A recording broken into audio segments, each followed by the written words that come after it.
Thank you. So, good morning, everyone. At this time, I'll call the December Audit and Control Committee to order. We do have a quorum today. We will use Chairman Chagnon to constitute our quorum. I'd like to thank those members and the people for coming today. Our northern part of the county did get a pretty good substantial snowstorm, so I do thank Bob for coming in today so we could hold the meeting. And if everyone's had an opportunity to read the minutes from last meeting, I would entertain a motion to approve. I would like to make a motion to approve the minutes. In a second.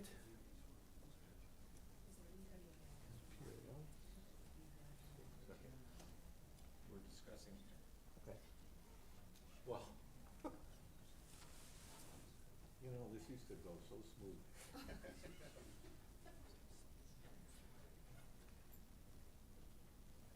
We don't have to approve them. Do it next month. We're talking about the entire agenda. Don't tell me I'm going home. What's the reason for not being able to have the Our, is the quorum, even if the chair's here, then it becomes a 6-person committee, and you need 4. so then we need it for another? But there's no one else. No, no. Fred's not coming. Call my wife and tell her.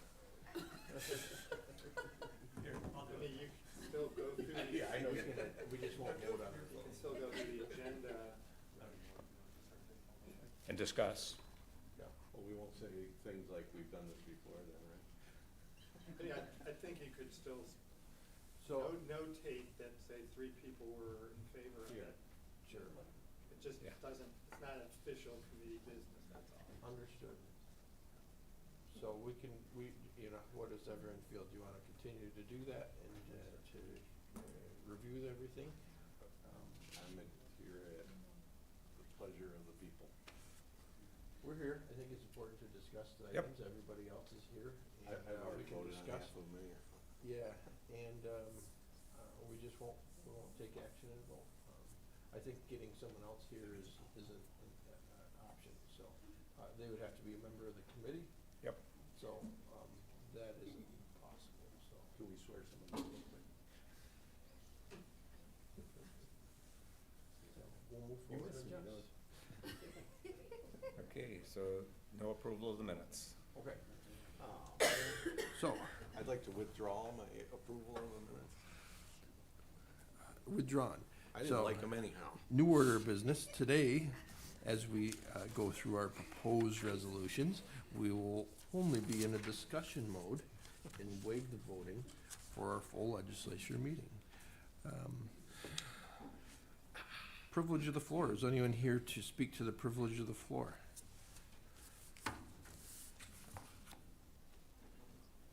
Not seeing any, we'll move on to our proposed resolutions. The first proposed resolution is authorize the use of South and Center Chautauqua Lake Sewer District contingency funds for the district extension map and plan.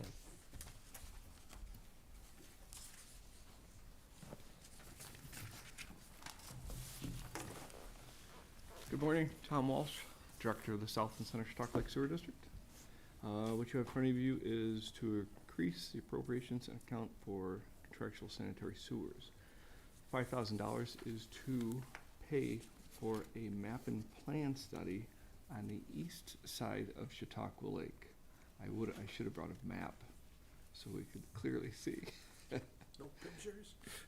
So East Squared Engineering, they went ahead and did a study on the east side of Chautauqua Lake, which is the DeWittville area to Midway Point, or Midway Park. Okay. That area, they currently are on septic systems. Our goal is to put them on a municipal sewer to treat at the wastewater treatment plants.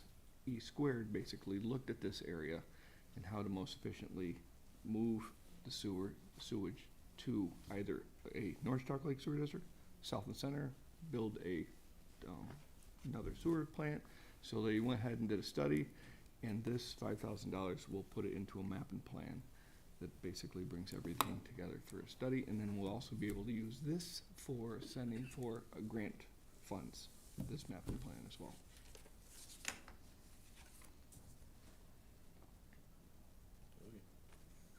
Yeah, it's,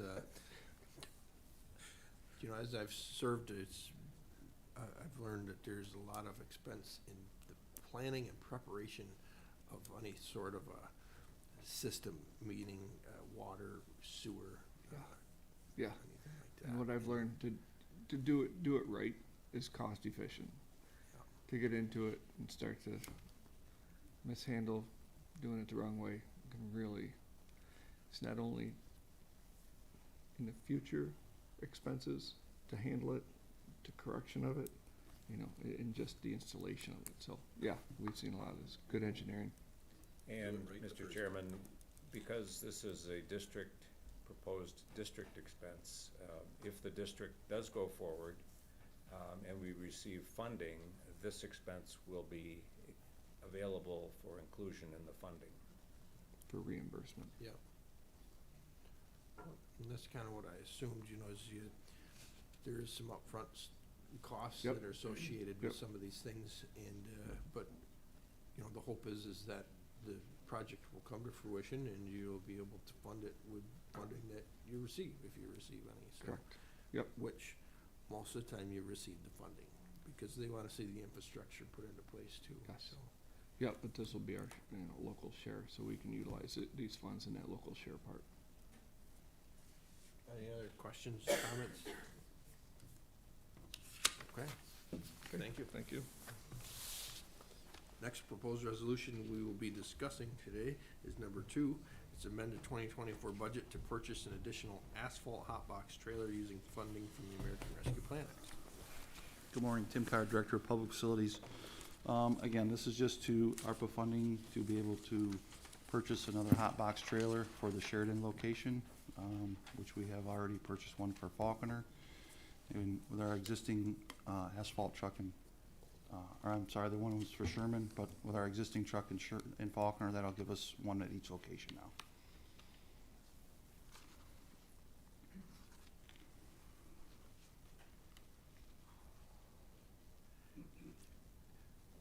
You have the additional manpower that you'll be able to utilize it Yeah. good enough? Yep. Get it out there? Yep. Your department has certainly benefited from cleanup, if you will, of trying to utilize some of the ARPA funds before we get timed out. Mhm. This is one of those instances, right? Correct. Yeah, so luckily you were able to have some things that we were able to plug in and utilize all those funds, so, no shortages of getting these things in today's world, right? You should be able to get this pretty quick. It was delivered yesterday. Both of them were delivered yesterday. No shortage today, they're ready to get rid of them. Any other questions, comments? Thank you. Thank you. Proposed resolution number 3, it's authorized lease agreement with the City of Jamestown for office space for Chautauqua County Health Department.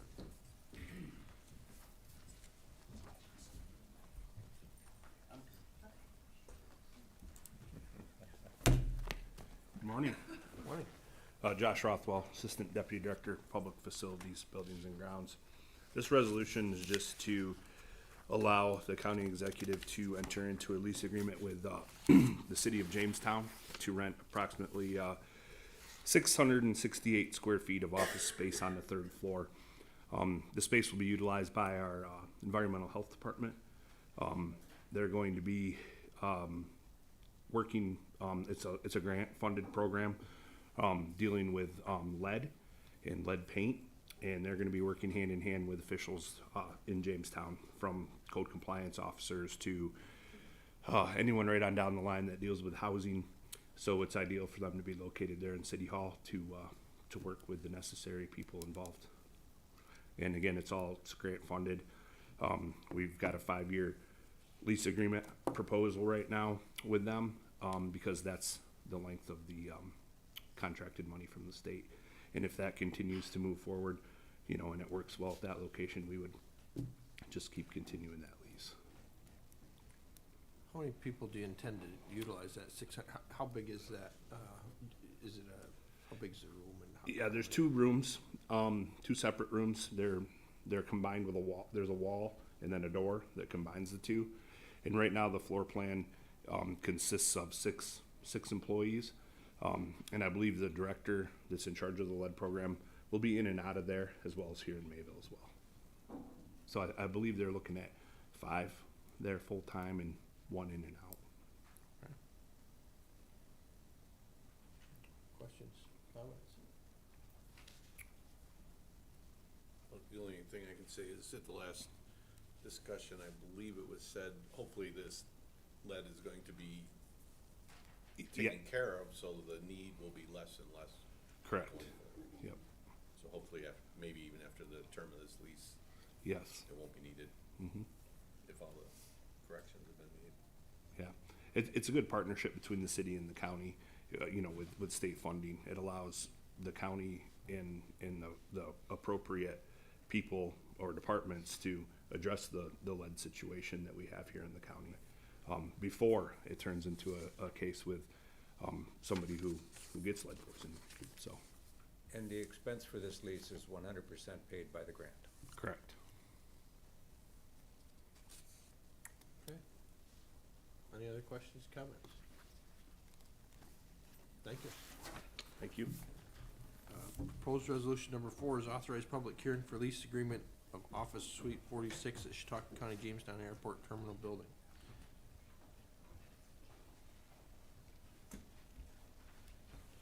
Good morning, Shannon Fisher, Manager of Airports. Good morning. Bob heard it already, so he doesn't want to hear it again.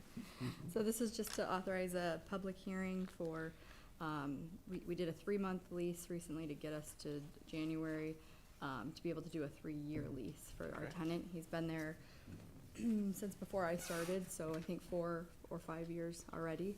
And he's a good tenant, and he's looking to bring more business to the airport too, and we'd like to keep him there. What do they do? He's an aviation consultant, but brokers aircraft, and I don't know beyond that what type of aviation consulting he does, but just yesterday we have a new PC-12 based at the airport that he closed on, so hoping to get some business with that aircraft as well. Certainly, the people that are housed at the airport are just as essential because they will draw others to utilize the airport. Mhm. If someone is the best mechanic in the world and he resides in Jamestown Airport, then more people will come and say, hey, I want him working on my plane. For sure. Sure. Yep, we get that all the So, time, actually. Yeah, so, that sort of thing is important to him. And he doesn't just broker for himself, he does it, if you're buying a house, he's kinda like a realtor for aircraft, so Yeah. he does that and does his business right here at Jamestown. Good. Other questions, comments? Nope. Thank you. You're welcome. And our next proposed resolution, number 5, is authorized public hearing for commercial 5-year lease agreement for the Jamestown Airport with the New York State Department of Motor Vehicles for purpose of CDL testing on a daily basis, Monday through Friday. Yep, so similarly, this tenant has been here for quite some time. And we did an 11-month lease last year to get us through to the beginning of this year. And it was starting in April. They'd like to do a 5-year lease. And I guess I should add too that I mentioned previously is in each of these leases, if we're to get air service back, they are aware that we reassess the lease. And this utilizes a portion of our parking lot, and they do all the CDL training for New York State right there at the airport. Okay?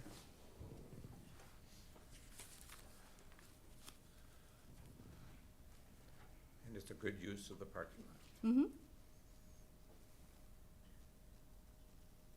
Yeah, and you really clear it anyway, so, Yep, they have certain areas that they can go in, and so far it's been a good coordination between the two, and if they need anything, we'll help them out. people in training too, they haven't destroyed anything yet, anybody, Right, have well, they? knock So- on wood, no, we haven't had If it's anything a yet. big hazard, we don't want to, we want the No. near graduates up there. There's been a couple semis that get a little stuck going up it's not a big hill into the airport, but if the weather's bad and they're not full, then Part of the training. it takes them a little bit of timing. Training starts out there. Yep, right there at the entrance. Any other questions or comments? Not hearing any, we'll move on to our next proposed resolution number 6, which is to authorize federal and state aid applications for Chautauqua County Dunkirk Airport 5-year capital improvement plan for the fiscal years 2025 to 2029. Yep, so the next two resolutions are for Dunkirk and for Jamestown. Every year, we have to ask to apply for the grants for airport improvements, and the FAA offers us airport improvement funding that's 90%, and then 5% local share, 5% state. We're anticipating actually that some of this might be covered 95% from some different funding that they have. We are gonna go with the 90% to prepare, but if we get 95%, that'd be even better, obviously, so 2.5 and 2.5. So the other day I kind of walked through each of these projects. What we do is the 2024 ones from last year, they fall off, and then we bring up the 2025, so a lot of these you've probably heard already. They're just moving up a little sooner. So in 2025, our projects are easement acquisitions at Dunkirk. We're ongoing negotiations with the airport, the neighboring properties next to them to maintain our, we need to clear the approaches over there. So that will be the funding. A lot of these projects like that, we pay up front and then they reimburse us in the end, but we want to prepare for that in 2025. Also, the Taxiway Alpha West project, that'll be the design of, we just finished up the Taxiway Alpha East project, the construction of, so this would be to finish off that taxiway. Security gate upgrades, design and construction, we were awarded bill funding a few years ago, which is a 5-year program. It's just a different type of funding that they offered.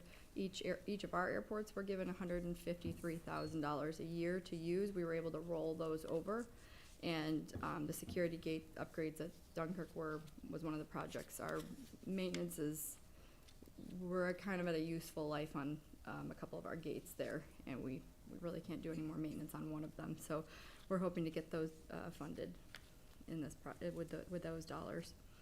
In 2026, it would be the obstruction removal, which would, for instance, a tree, if it's in your approach, we will have everything done to be able to take that down to the certain level that it needs to not be an obstruction.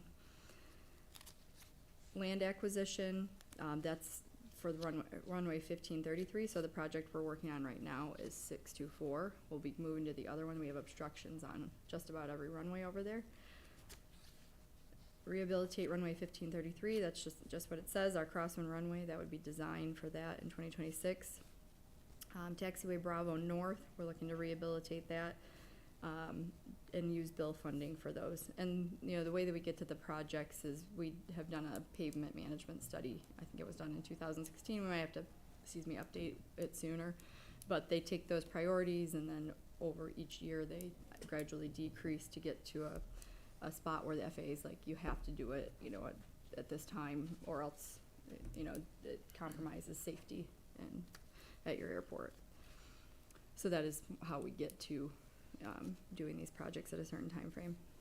Constructing the T-hanger taxi lane. I'm sure you remember we last year proposed to go out for a New York State grant for a T-hanger. We have a waiting list at Dunkirk. It would be filled as soon as we build it. But when we've talked to the planning board and it doesn't make a lot of sense with the return on investment to build it ourselves, but if we could get a grant and only pay the 10% on that, then the return on investment is a lot better. So we're looking at getting that T-hanger grant. The applications are due in January, so we're gonna go out for it again. And then this is the taxi lane that would lead up to that. So the difference with the New York State grants versus the federal is the New York State grants allow you to apply for a grant that will be revenue producing project, where the federal grants don't do that. So in that, the federal grant would not build a T-hanger because you can't have revenue producing items on that. So that we kind of do them together, And this would be why the T-hanger taxi lane getting up to that would be in this project, so. How long would it be that it can't be revenue generating? I mean, its original purpose, what if you change the intent or use of the building after 3 years? Would it? Oh, no, it can But- be, it can be, okay. we just can't, New York State, those grants are for revenue producing items, just like at Jamestown, we'll talk about the terminal renovations. When we go out for a grant with New York State, we can do things like the restaurant, anything that brings in revenue. The federal grants are just strictly for airport improvements and not for those type of projects, so. Would it be considered an airport improvement for original, original use, but you could change the use of something later? The federal, we would not get approved for a federal grant for a T-hanger. So that's, yeah, that's why we have to go out for the New York State grants on that. But they've been pretty generous. Last year, they awarded us, 2 T-hanger doors. And, this year, we're, hopeful that we'll receive the funding for the T-hanger. Yeah. As I'm well. just curious, I'd learn how it works, so. Yeah. And then I'm not gonna, the same thing, that's the T-hanger design and construction, we would go out for a New York State grant for that one. In 2027, obstruction removal of the 624, obstructions in the approaches, and then same thing for the crosswind runway, would be obstruction removal design based on our project that we've done in 2025 and 26 for obstruction removal. So there's a whole process leading up to when we can actually cut down those trees or remove a pole. Rehabilitate runway 624, that would be the design of our primary runway in Dunkirk. And then the last project on here would be Taxiway Alpha West, the actual construction of. So for the grants, we have to split them up between design and construction, and they award them based on that. And we have to, this is our ACIP, we always have to do a 5-year plan to prepare with the FAA.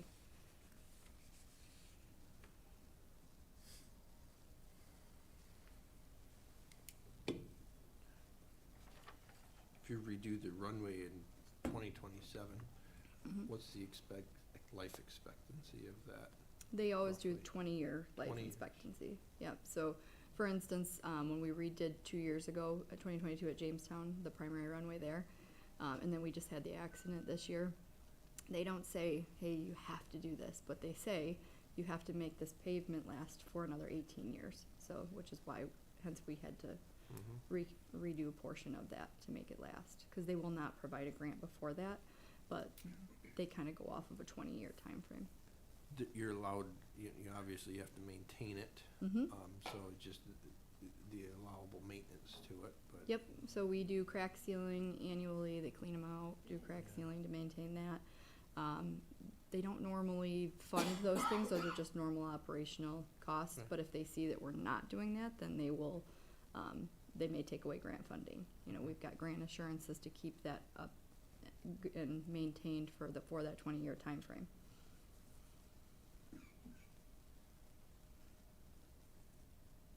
They give us the money and say, keep it operational. And safe. Questions, comments?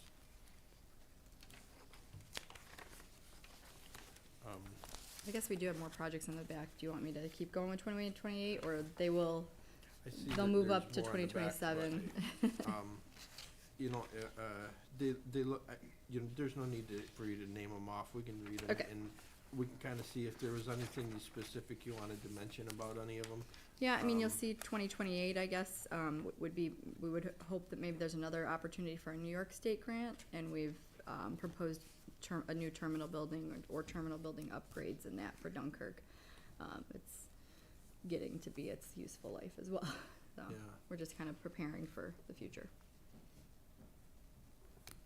Well, and I guess you can evaluate what is needed at that time too, to where the airport's going and what the need is. Definitely. Questions before we move into the next one, for Jamestown? Let's move into, Jamestown. So basically the same title, but just for Jamestown, and authorize federal and state aid applications for Chautauqua County Jamestown Airport 5-year capital improvement plan for the fiscal years 2025 to 2029. Yep, so same thing, you'll see some of the same named projects just there. But the first one, replace airfield guidance signs, just like you were talking about maintaining things at the airport. Every year we have to do an inspection out at Jamestown, and the inspector, but right when I think the year before I came on board, mentioned that our signs were faded.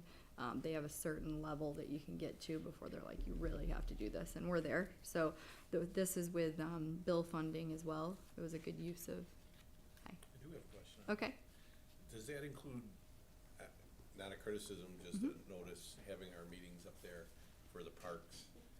I've noticed a lot of the signs along the road that are directing people up there. Does that fall under this? Nope, this is just airfield guidance signs. So any of these improvements to the airports that with federal dollars are only on. On the property itself? Yeah, yeah, and on Because air some of side. the sign, getting up there, Yeah, I mean, I don't know how to get there, but agreed. might be something to Mhm. look at. We are looking into that, Okay. yes.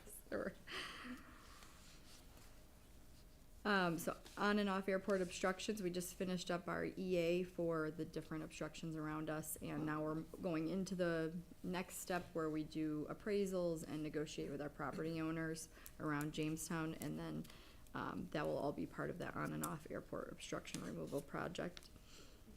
Terminal apron reconstruction and pavement and lighting, that will be the design of in 2025.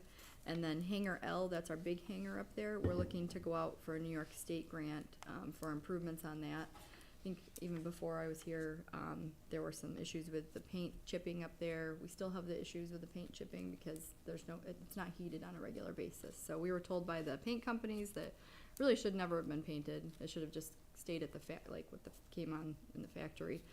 And so we'd like to include some of that in a New York State grant, and then also the insulation removal and anything else the engineers find that needs to be done. We did, I think, repaired the roof right again before I came on board to help with that, but there are definitely some things that could be upgraded in that building.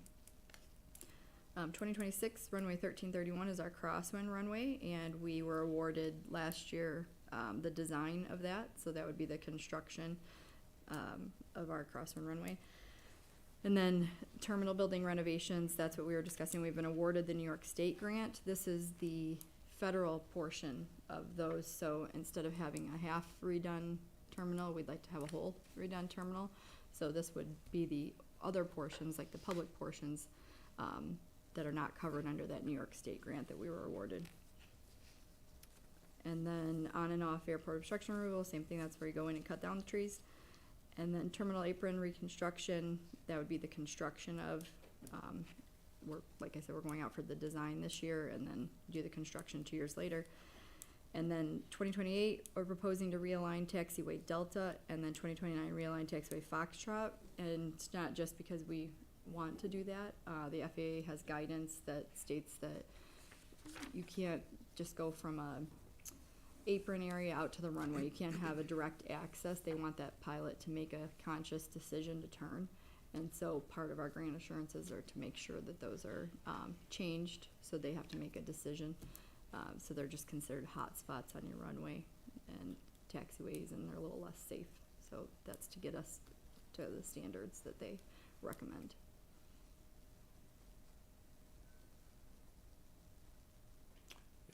It's not always as clear cut and dry.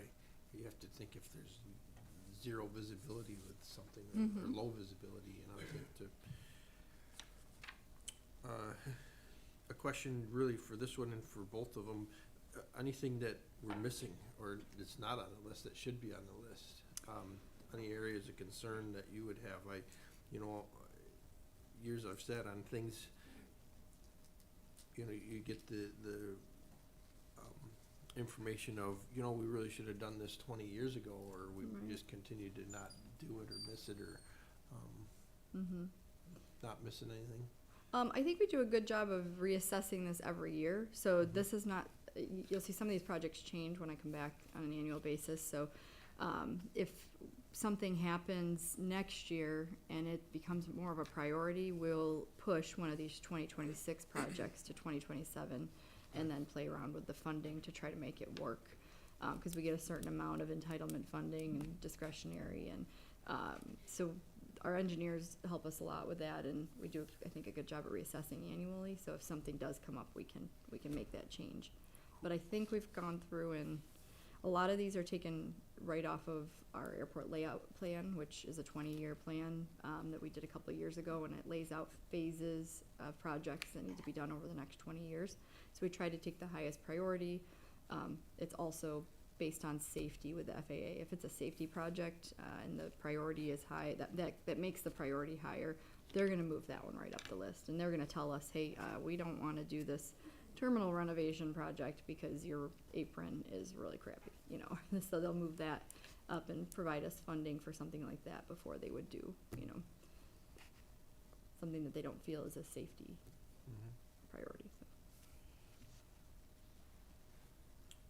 Questions, comments? I have just a general question. Is our tenant in the restaurant, kitchen?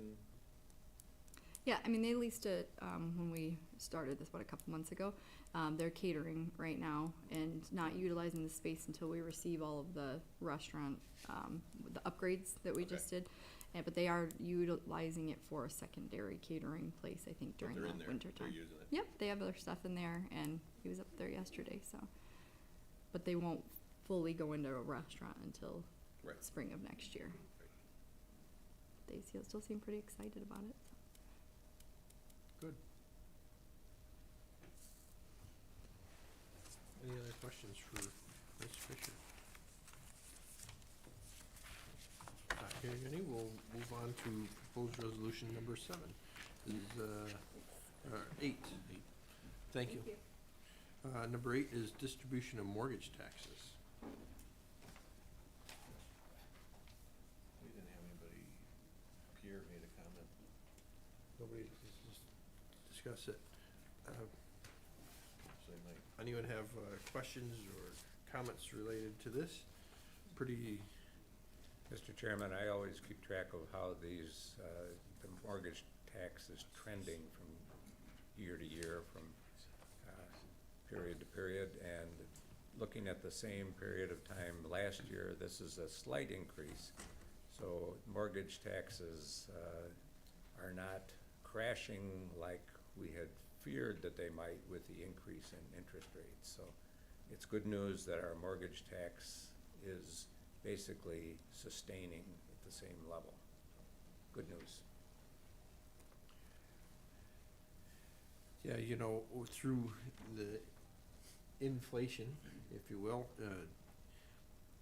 house sales never really slowed down, even with mortgage rates climbing, going to, you know, it really makes a big difference when you purchase a house in the interest rate you receive from 3% to 6%. It adds, you know, $100, several $100 to someone's mortgage. So, but it never seemed to slow down. People kept buying. Well, what we experienced during COVID was a shortage of supply, and so that depressed the sales a little bit, if you will. Sure. And then the interest rates started climbing, and so that had a depressing effect as well. But as you point out, in total, we're doing okay.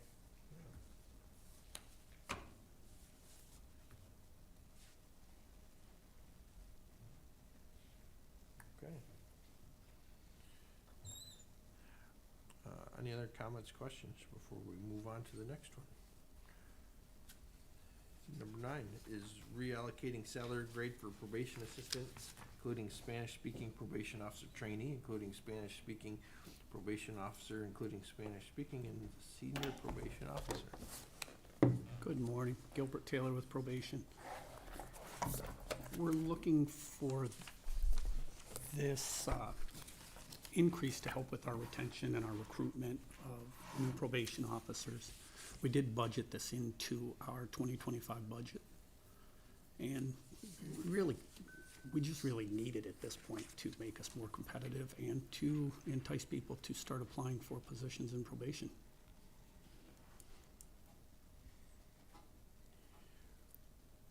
What do you feel your biggest competitor is for probation? I mean, what would they choose if they didn't come into probation? Or once in probation, what would they otherwise choose to go do different?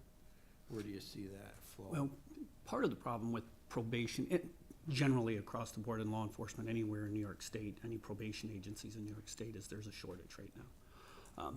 The increased requirements to be a probation officer, to send them away to the academy is, in the past, we would be able to get people from social services that had some training and motivational interviewing, things like that. But they didn't have to go away for 11 weeks of training and an additional week and then additional training all year round. Now with that, those people who are single parents, they can't do that. They can't leave for their kids. So that's reduced it. Salaries in Erie County are higher than they are here. So if they're on the border, they'll apply there.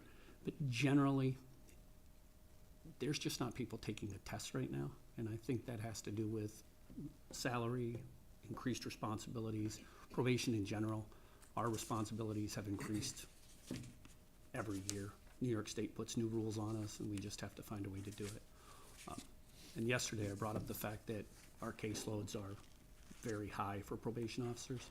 So we have to do something to retain the people we have and recruit additional people. Over the next few years, we're gonna lose a ton of people. So the ones we can retain, the ones we can keep, those are great, but we also have to have some sort of incentive to encourage people to want to work for probation. Just, so I heard you correctly, to be in probation, you have to go through the academy? Yeah, you have to have your 4-year degree, then you have to go through our fundamentals of probation, and then the Peace Officer Academy. The Peace Officer Academy has grown quite cumbersome and quite expensive. The first year we went through, it was costing us about $14,000 a person to send them through. We found ways to reduce that cost, but it's a long academy. And the department covers those costs and expenses for that individual? Yes. What are the timelines for that? If say you hire a probation officer temporarily, do they have a window that they have to receive that in? And you can kind of drag your feet to see if someone is gonna work out or not before you send them to? So here's how they really got probation by the throat. If I hire a new probation officer today, they cannot have a caseload until they complete Peace Officer and Fundamentals. They have to complete Fundamentals within 6 months, and they have to complete Peace Officer within 1 year. But they can't do what we really need them to do until they complete them. So we really have to push to get them through. Get them right through.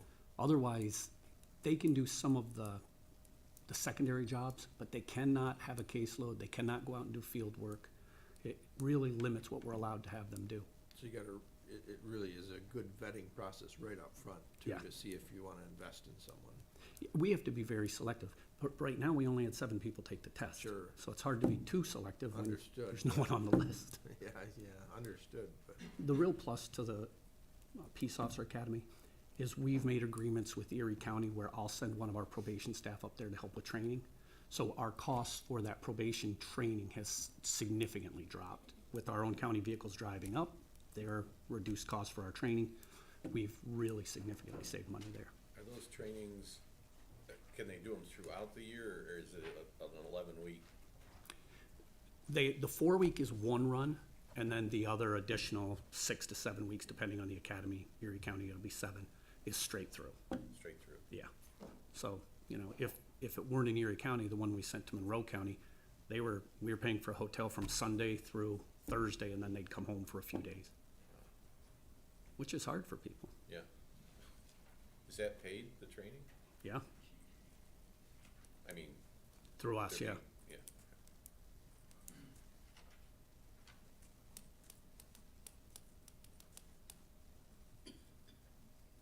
Do you think this is enough to, cover yourself and then, as you said, you have some vacancies expected in the upcoming years through retirement?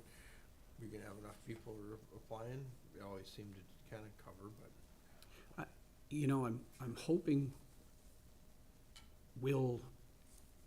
I'm hoping we'll get more people to take the test in the future. We had the community outreach where we went out and tried to recruit people to the county. We've been trying to sell this to other agencies, and we've been working with other counties to say, we'll share staff. If you have staff that move this way, we'll look to hiring. It's really hard to tell, because in the past, you'd have, 40 to 60 people take the probation test. At this time, we had 7. This time, we're trying to make ways to keep a commitment, to keep costs at a minimum to the county.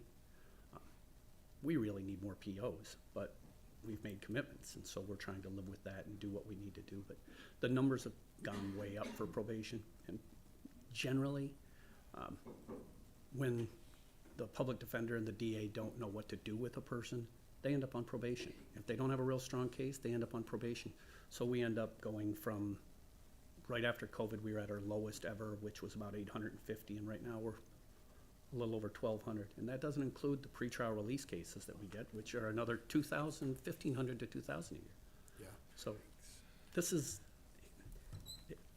a shot of adrenaline into our department to motivate the people and try to keep people, but it's not a long-term solution to what we really need. What we really need is 1 or 2 more staff, but we can't hire 1 or 2 more staff. We can hire 1 more staff, possibly 2, but if we hired 3, which is where we really want to be ideally, we'd have to hire another supervisor. That's not really responsible, so we can't do that. So the state's really hemmed us in on what we can and can't do. No, probation's very important, a lot of times you hear from a constituent, well, how can this happen? The person's on probation, or they're in, well, at the end of the day, you can't have your finger on someone babysitting them 24/7. But what it takes is, that constant contact that's necessary, but also those instances of reporting, and Yeah. if you don't know unless you find out the information. So unfortunately, the reporting is just as important, that, hey, this person's doing this and they really shouldn't be. So I'm sure that it is challenging, and then when you have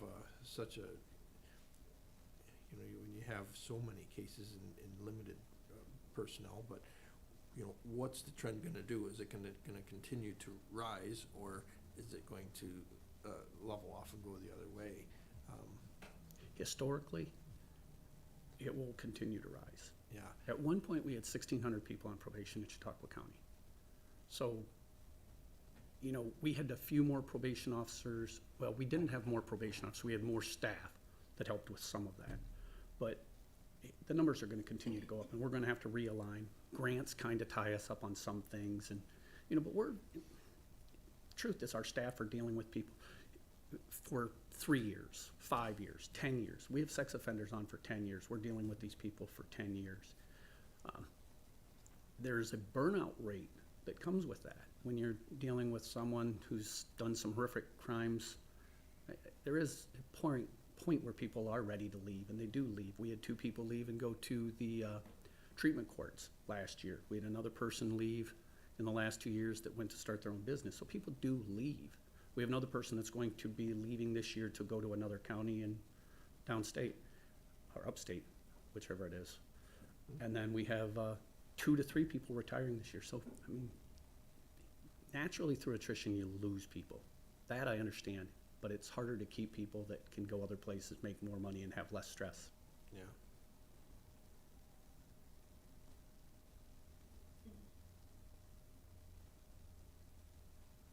Questions, comments? I think that's it. Thanks for coming in today, Tim. Thank you. Next, proposed resolution number 10 is amended 2024 budget for the district attorney's office.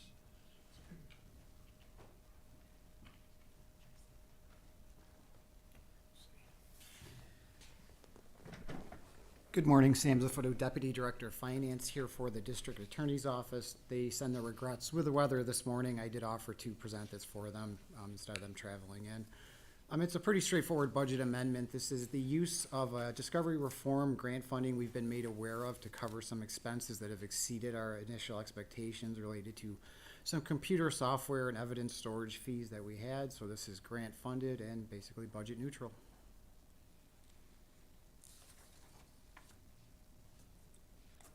Pretty straightforward. Yeah. Questions, comments? Not hearing any, we'll move on to the next one. All right, thank you. Proposed resolution number 11, authorize acceptance of fiscal year 2024 Emergency Management Performance Grant.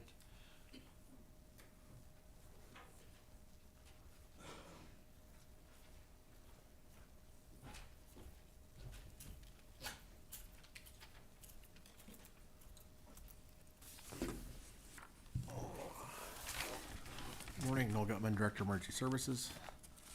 This is a grant we get pretty much every year, mostly used for training. We host training classes that are open to the fire service and for our special teams, and for other emergency planning aspects. This grant does have a 3-year performance period on it as well, and that's typically what they do on this one. Questions, comments?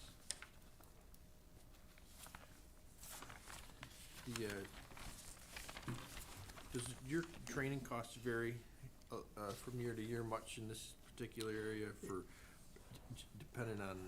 Yeah, it's dependent on the training, who we have to, what vendor we have to use for it, and what their availability and abilities are. So that's depending, and also depending on what the topic is. Is it required training for everybody, or is it just new people, people that don't have it? We've been focusing, a lot of this training's been going on new technology updates like lithium-ion battery response. So this is usually this type of training we is generally focused around some type of a hazmat type scenario, but open to the entire fire service so that everyone can benefit from that training. It's another area where, let's just say, for instance, we have a solar panel place coming in. This type of training is more specialized for like a necessary response at one of those projects per se. It could be. I know the one we're working on, we actually just had to reschedule them because of the weather, but we had just scheduled 2 classes for emergency EV vehicles and battery response for firefighters. So it wasn't a hazmat technician level class. It was geared towards the everyday firefighter to get more aware of battery technologies and EV technology and fires. Certainly, when you show up to a car fire, any car fire, they ignite very quickly, and they can be dangerous. I can imagine, with now all these batteries in place, even more dangerous. Yeah, we've had several lithium-ion battery fires here in the county already, and it's just going to continue to get more mainstay and more of an everyday aspect of what we have to deal with, battery emergency response. They all of a sudden will combust or spontaneously interact. They will, and they'll do what they call thermal runaway, where all the different cells will start going. And there's been many documented cases around the country where, like a car fire in particular, they think it's out, they put it on the wrecker, and then it starts on fire on top of the wrecker, on the way to the junkyard. Yeah.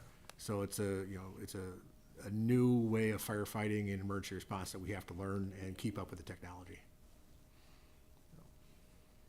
Planes, a lot of these batteries are transported by planes, and the plane industry has had planes go down. Yep.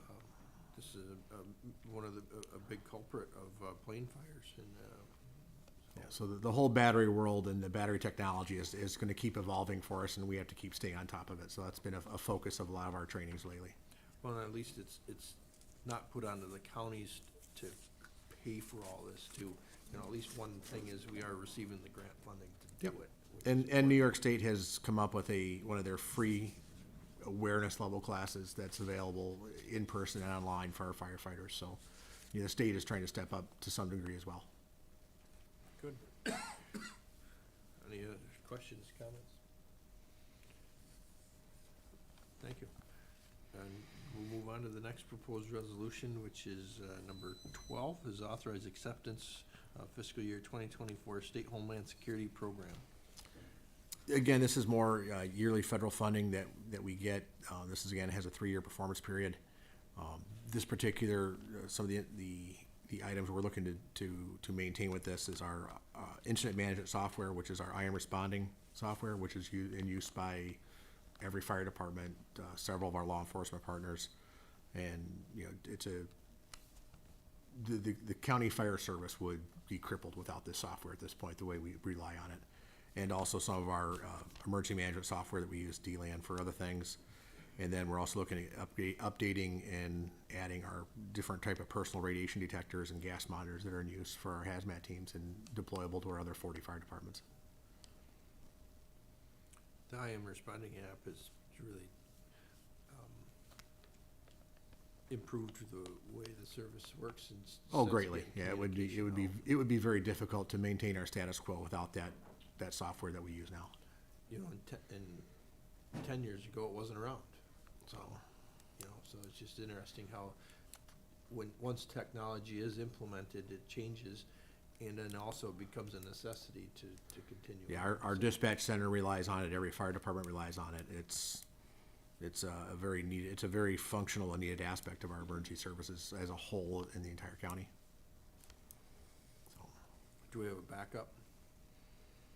do we back up to that? Yeah, well, if it goes down.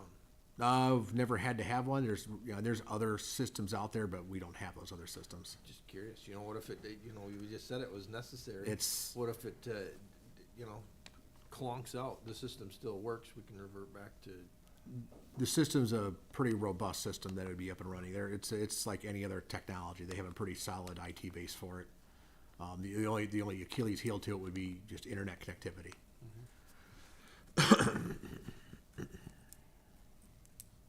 questions, comments?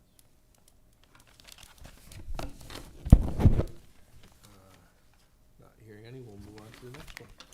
Thank you. Proposed resolution number 13 is authorized execution of BGAA fiscal year 24 comprehensive opioid stimulant and substance use site-based program.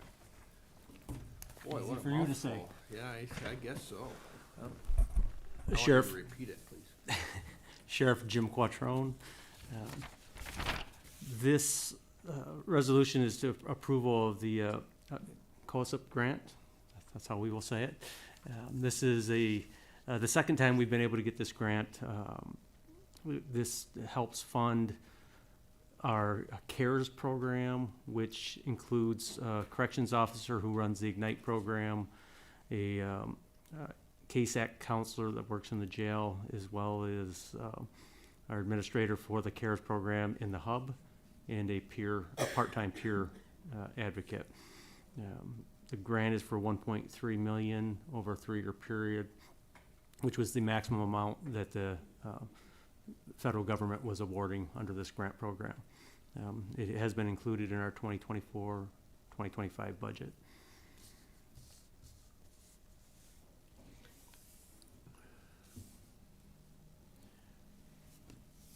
Did everyone receive the maximum amount? I don't believe so. They could give you any amount. What qualified us to receive the maximum amount? I would believe that the good work that Vito Rendazzo, who has been our coordinator, as well as the rest of the staff have been doing. We've shared the information with representatives from the VGAA. Personally showed them what we've been doing. I believe that helps.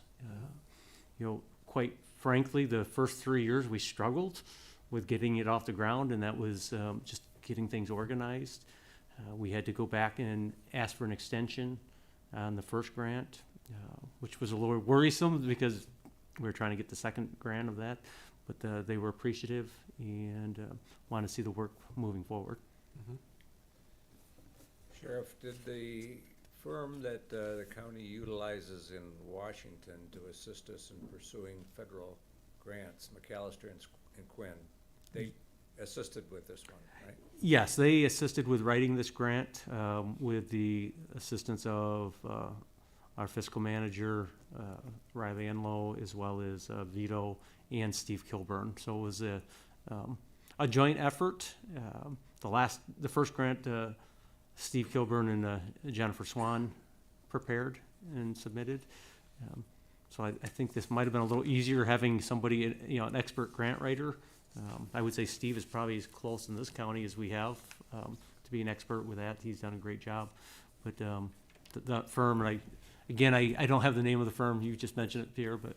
Yes, I was in Washington a year and a half ago and meeting with McAllister and Quinn, and we were talking about this grant opportunity, and they were very pessimistic that the county would get another one but they said they would certainly do their best, and obviously they did their best.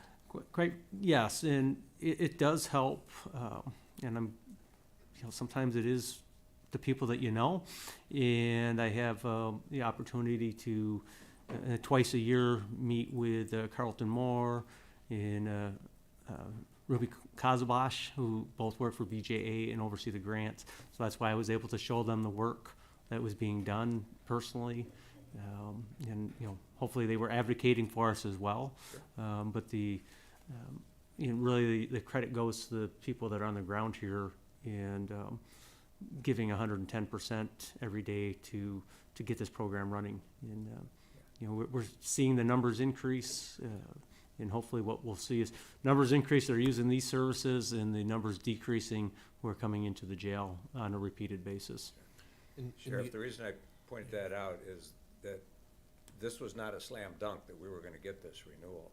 And then to get it at the maximum amount, I mean, it's certainly a tribute to everyone that has been involved in the implementation of the first grant and in the solicitation for this additional grant. I can say on November 18th, I believe it was, when I was notified of it, it was a big relief because to be able to tell somebody that they may not have a job and that the services, we could see the success, so we were happy with that, but yes. Yeah, no, and that was my comment is, we've discussed the, receiving the grant and the implementation and stuff, but my question was gonna be the rewards from running and implementing it. Are we seeing that the program is being successful in sense of the participants and what it's actually geared toward? We are seeing more people utilizing it, quite frankly, to say it's 100% success, or, whatever percentage Understood, it's successful. early, too. It's difficult because of the timing. Yeah. I think next year we'll have a better idea. Some of it's hard to measure, others will be able to look at it if we have a reduction in some of them repeat offending. Part of it is, as well as we're working on developing a deflection diversion program, and with the ultimate goal of saving lives, but also the reduction of reducing the recidivism. Any other questions or comments for the sheriff on this?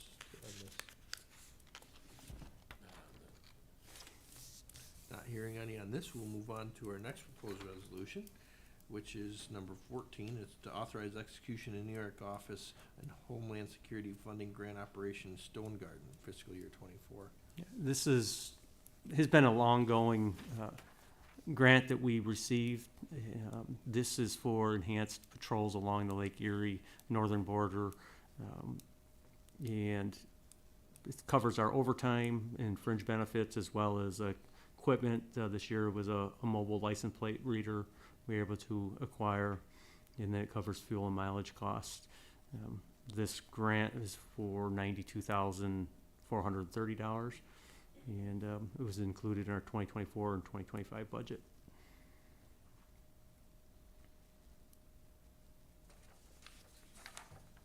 Is it hard to track all these different things that you have to track, right? You have a fulfillment, and you receive the funds and you have to fulfill it.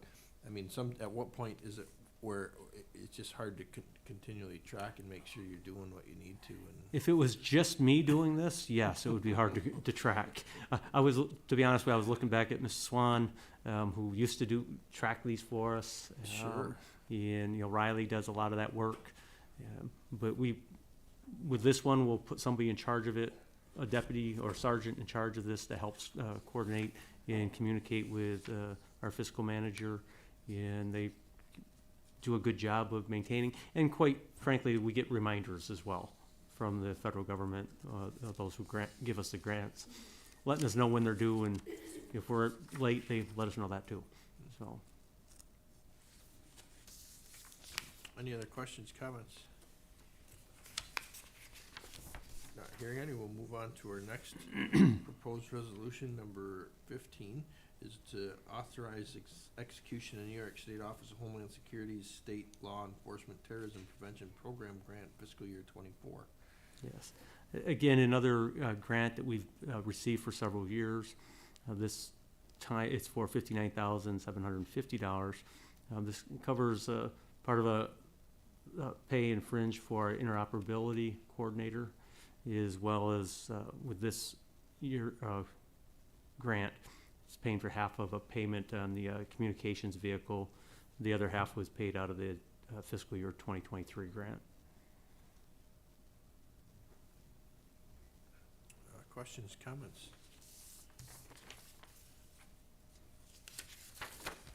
Not hearing any, we'll move on to our next resolution, number 16.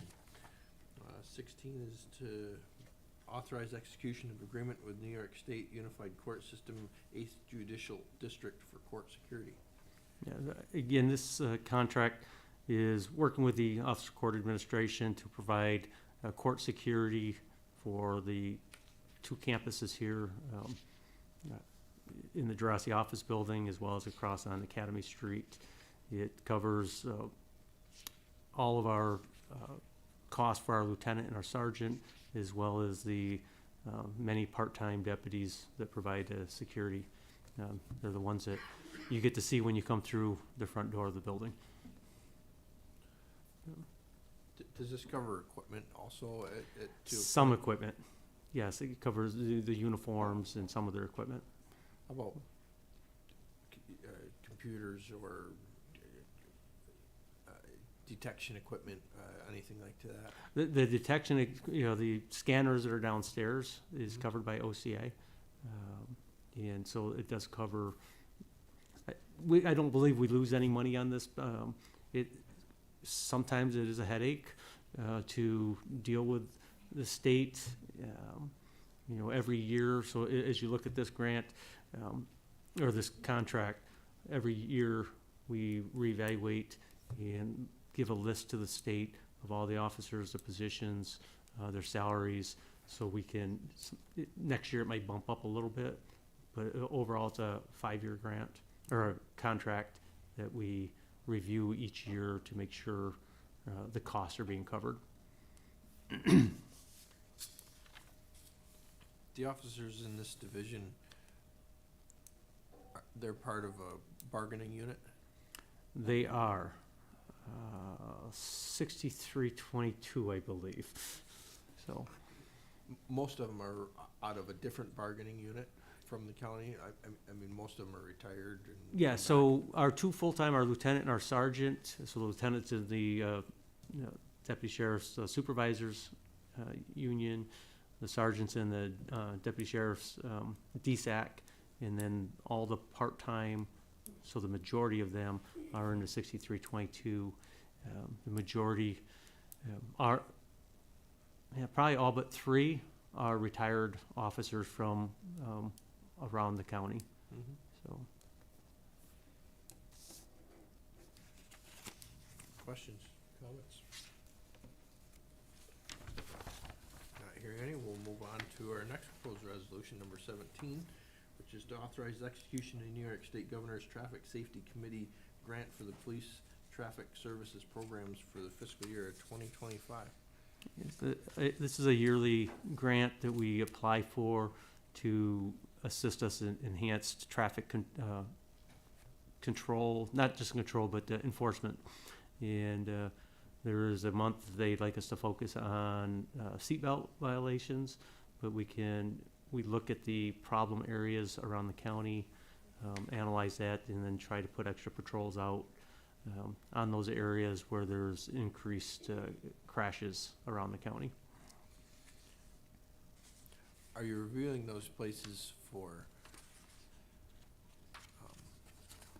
unlawful things or safety things, in sense of it could be improved by signage, markage, or that sort of thing, or is it unlawful things like people violating traffic laws? This is to look for violations of the law. Okay. We are looking for, so we have a traffic crash board, bulletin board that we get updated. It shows us all the crashes in the county. We can track it by year to see the increase in crashes in specific areas, and then look at the the primary cause of those crashes, and those are the things that we want to look at to enforce, such as, distracted driving, this aggressive driving, things, which would be speeding, tailgating, different things like that. Yeah, rolling through a stop sign when you shouldn't, or anything. Who knows, with the situation, I suppose, but, I don't think we get a lot of those traffic tickets, but the speeding, they do want to look at the seat belts because, I think there's some people who don't feel we should have that enforcement, but when we see, the increased life-saving abilities of the seat belts, we want to encourage people to wear them.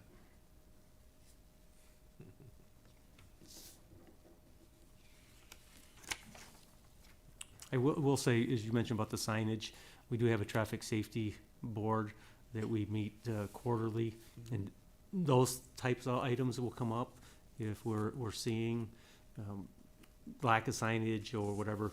They can reach out to the traffic safety.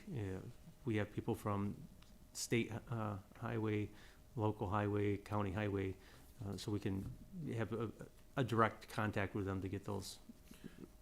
it seems how you opened that door a little, is there any grant funding associated with any of those, or is it all locally generated funds in sense of that signage and that, improvement of if there's a physical improvement that can help improve the safety of a specific, I'm not sure if there's grants. I think the highway department would probably be looking for those. The county highway, the local municipalities would be looking for them. So, County highway, in some cases it would be state. right.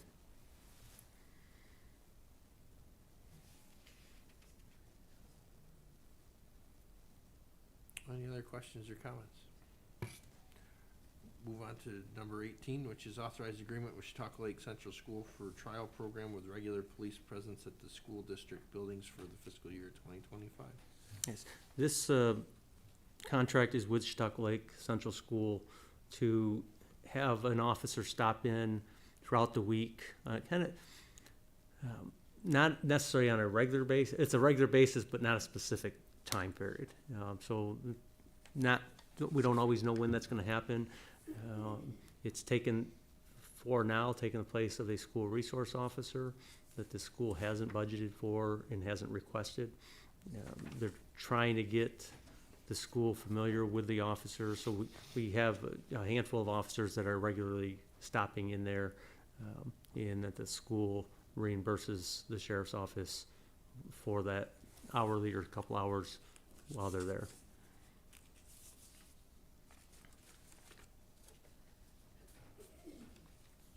Questions, comments? Not hearing any, we'll move on to number 19, which is authorized agreement with Chautauqua Lake Central School for enhanced police protection services for the fiscal year 2025. This is a little different. I could What's the deal? I can see Mr. Scudder's, the wheels turning. So the enhanced police protection with Chautauqua Lake School this has been ongoing for several years. When they have special events, like graduation, big sporting events, activities that they feel that they're gonna have an excessive amount of people there, they will reach out to us in advance, and then we'll actually schedule a deputy to be there to provide security and safety for them.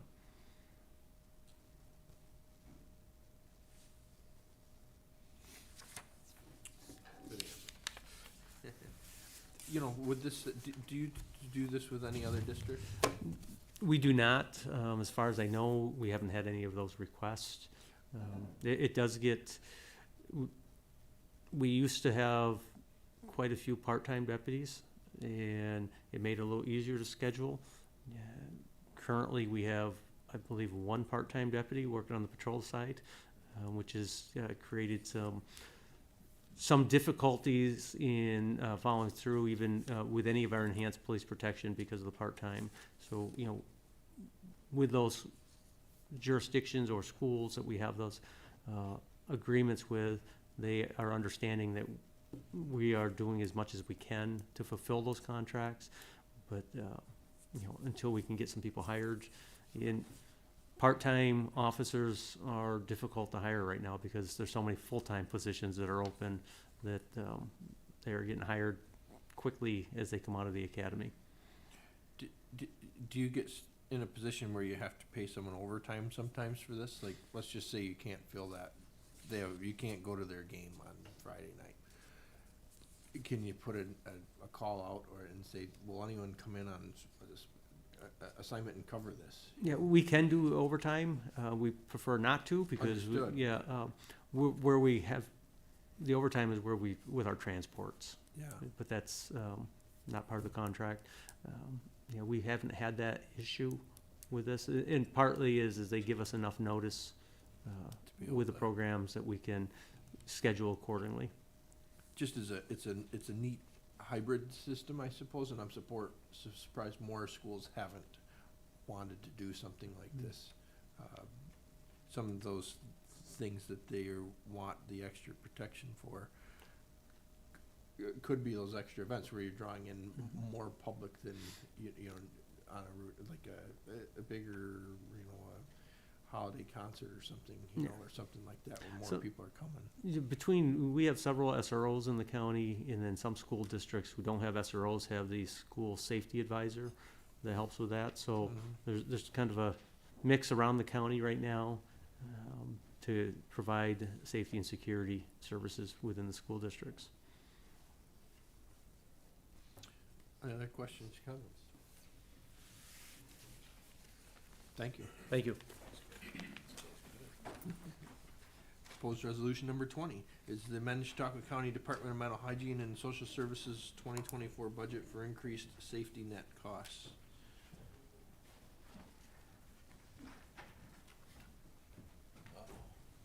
You gotta bring a whole mob in to sell us on this one.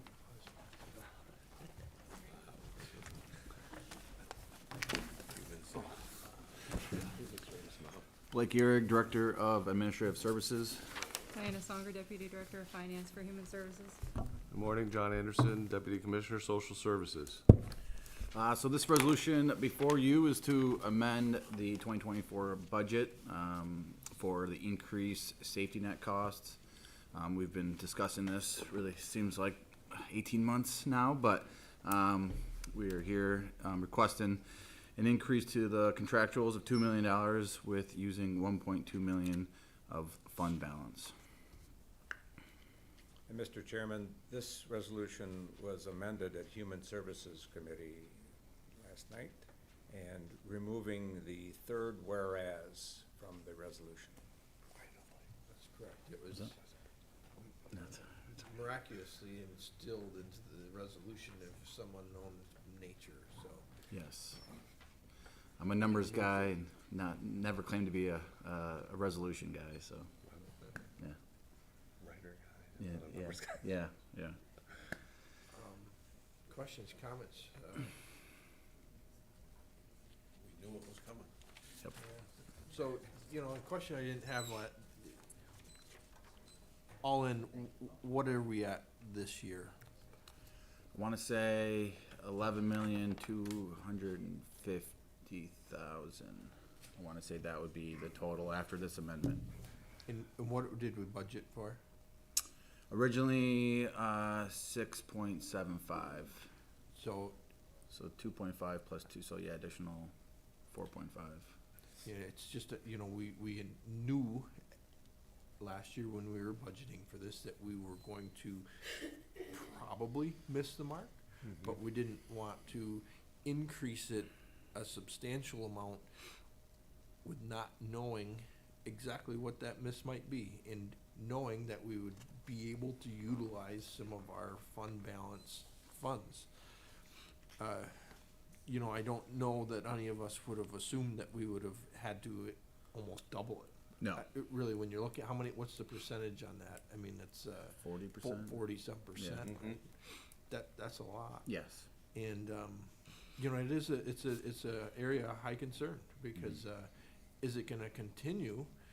This year we budgeted with 8 million. I'm like, Yes. are we going to be at 14? You can't tell me honestly. You're hoping that it's 9. you're hoping that it's 8, you know, but 7. But I realistically don't feel that it probably will be. And we will probably be entertaining a budget resolution just as we are here today and for next year. So, you know, and that's where we challenge the departments to, you know, we need to be creative to help curtail this. We expect similar numbers, but be able to have less expenditure in doing so. And, you know, those avenues to be researched and run down. You know, we want to service the people and we want to service the same amount, but we can probably do it more effectively. So,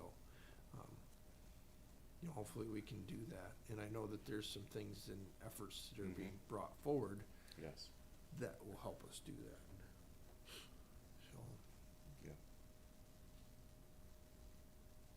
And this is also a good point of having a healthy fund balance, where we can draw from it when necessary, and it's already in the budget, so it's not a hit on our budget, it's a hit on the fund balance, which is exactly why we need to have the much talked about fund balance.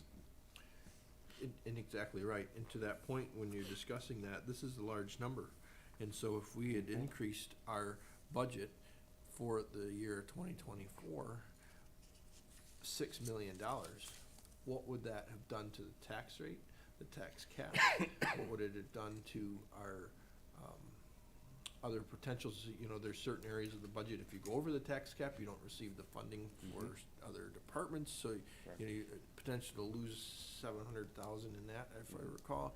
So, you know, it's much larger than that, and agreed, by utilizing our fund balance, we were able to not raise that cap and kind of ride the storm.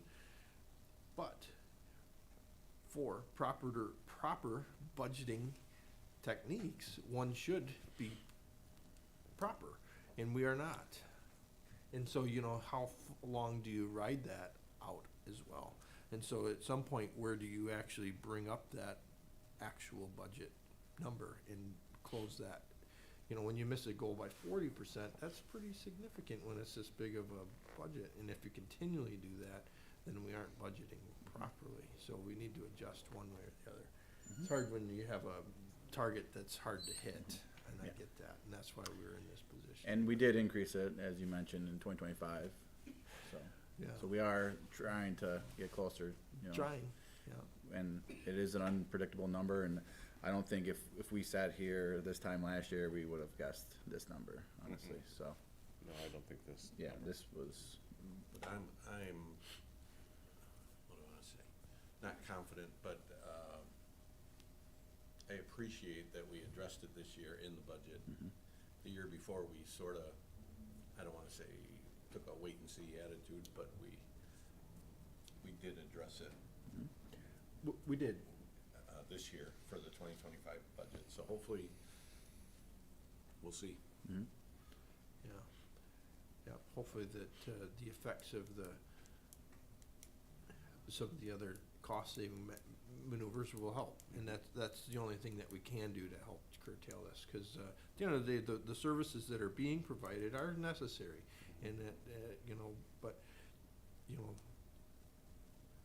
effectively having the participants take place in it and then getting them out of it into a more sustaining situation for themselves is beneficial for us, but also it's beneficial for them at the end of the day, if they can be on their own and can be a active member of society and sense of being a, you know, productive member. I understand that sometimes some mental health issues come into play where that is challenging, but you know, we will do our best to work on those, I'm sure. Any other comments, questions? Keep up the good work. alrighty. Thank you very much.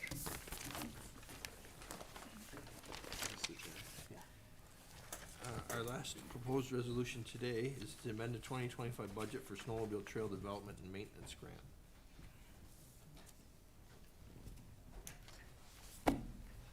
Hi, Hi, I'm Lauren Sharp. I'm a junior planner with the Department of Planning and Development. This year, New York State adjusted the mileage award, so the county does not have any new funded trails, but they did increase the allotment. They also reevaluated the high snow, which is areas that get annual snowfall of 110 inches or more, and we have some more high snow classification. So this resolution just amends the budget to account for the state money that's coming in, and then we're a pass through to the local snowmobile clubs, so then we send it out. So it's budget neutral. Any questions? Yes. Unfortunately, sorry. It's okay. And thank you for being here this whole morning. You were here right at the start of this meeting, and your resolution is at the tail. Next time I'll bring it out, and I'll erase the 2 and put a 1 there.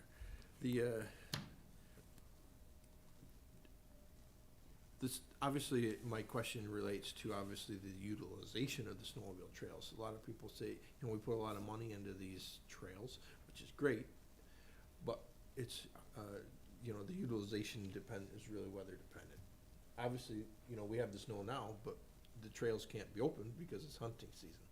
And then once it seems like hunting season is over and the trail's open, the snow melts, Last year, we didn't get very much use out of our snowmobile trails with the investment that was put in, and I guess that's a gamble. So one of my points is, where do we stand on, I know it's a uphill battle, and there's a lot of naysayers, but where do we stand on more of a all-season type trail, where one could utilize it, I think, more throughout the summer months?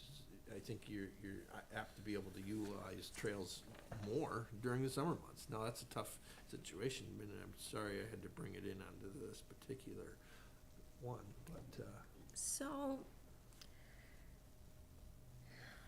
there are trails out there in the county that are year-round. Some of our snowmobile clubs partner with Chautauqua County Rails to Trails. They work together. There's snowmobile trails and multi-use trails. In the winter, you can hike on some of those trails, and then in the summer, they're hiking trails. The same thing goes for trails in DEC state forests. The snowmobile club holds the VSA, or the Volunteer Stewardship Agreement, and maintains the trail, and then in the summer, they can be used as hiking trails. As far as other motorized vehicles, side-by-sides, four-wheelers, things like that, typically, DEC doesn't want them on their property, and Rails to Trails is more of a hiking, walking trail. The snowmobile trail connects state areas and Rails to Trails and other trail systems that are out there via private landowners. The private landowners often agree to snowmobiles over horses or hiking is because the snowmobile trail runs through my backyard. I don't want to see a horse in my backyard. I would be able to see it. Where a snowmobile trail, it's snowing, it's blowing, you maybe hear it, you don't see it. So that's one of the reasons why the snowmobile trails as a whole will never be a year-round system. The county did put together a countywide trail map that maps all of the hiking and recreational trails, whether they're snowshoeing. The snowmobiles have their own map with the State Snowmobile Association. The only maps on the countywide trail are snowmobile trails that are available year-round. The ones on DEC, the ones that they partner with Rails to Trails. Any follow-up questions? Like I started off, it's an uphill battle with a lot of naysayers and obstacles, but that's probably what the revolutionists thought back when the country was created. They didn't think that they could be separated, but they did, right? So that's just an uphill battle, and I think that utilization of some sort of a different trail system could be really utilized in our area. We have a lot of great countryside. There's obstacles, certainly, but I think that they could be ironed out, It just is, I think it could provide another opportunity for residents, but also tourists, People would come to utilize those trails if they were available. And even if it started off small, I get it. You have the people that are abusing or doing different things, but if you have those, you have patrol to help patrol that and to minimize it. You have the same issues with snowmobiles. People, you have people that are going through too fast in an area that they shouldn't be, or altering their snowmobiles to be loud, and that's all police enforce, and they catch them eventually, or it's hard to catch everyone, but it's something that could be. There are communities in Chautauqua County working on what's called a Trail Towns program. I don't know what their status is, but they're working on connecting some of the trails maybe that's within their small municipality hub to the next town over. The county is still working on implementing the Barcelona to Chautauqua Institution Trail. Sections of it were done, the Welch Trail in Westfield, the paved section here in Mayville, to get more regional trail. That was actually a capital project, to get that study updated so we could apply for grant funding to get it implemented. So there's things that they're working on, but as far as other motorized besides snowmobiles, I don't know if that would ever come to fruition. I can say now, being on the Parks Commission and stuff, I think these trails, first of all, it's a definite benefit to have these snowmobile trails that are taken care of. And I've heard comments on just how nice it is to have them under control. And I don't know how I know how we measure in the Parks Department, people sign in and stuff on the trails, but I think these trails are being used a lot more than we realized.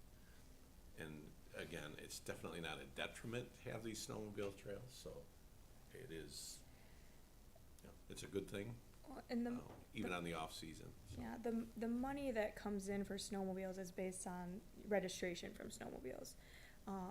The patrols on the snowmobile trails, those are paid for by snowmobile registration, so that the money feeds itself. Where there's no money to patrol a hiking trail. The Parks Department maintains the overland trails. How many people are staffed in Parks Department full-time? Two? I wasn't even sure. At one time it was one. Well, Walking trails is one thing, but motorized trails is Yes, another. yeah. So if you do be able to utilize the ATV trails or that sort of thing, it goes along with a fee as well, right? And so you charge a fee for it, same as you would do as the snowmobile registration. Now, like I said, it's an uphill battle, and that's why I started off that way.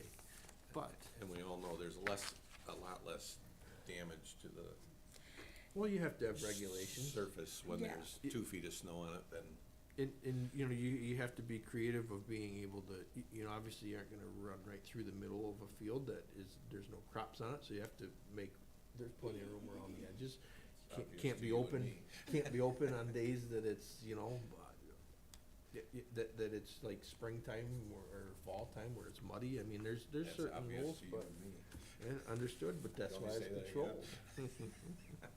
So, next year, we wanna see a grant on ATV trails, at least I do. But, that's an uphill battle. I'd take it in 20 years. If it was available in 20 years, I'd say work well done. So, I'll give it as a special assignment. There's, Okay, any other questions or comments? Thank you. Thank you. That's it for our proposed resolutions, and, at this time, we do have an item on the agenda for, discussion.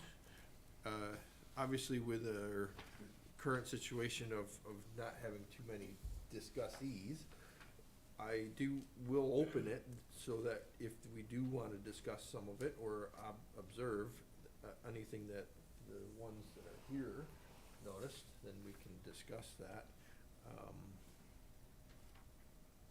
Bob, did you do your homework? Did you have any questions? I or- attempted to, and I lost it on the bus ride over. My dog had chewed up some of it. No, sorta after you charged us with the homework, like I used to do my homework in school the night before it was due. I looked last night and I wasn't quite sure what we were looking for. I went on the county website, found what I could. I did find a couple interesting positions that we used to have in the legislature, like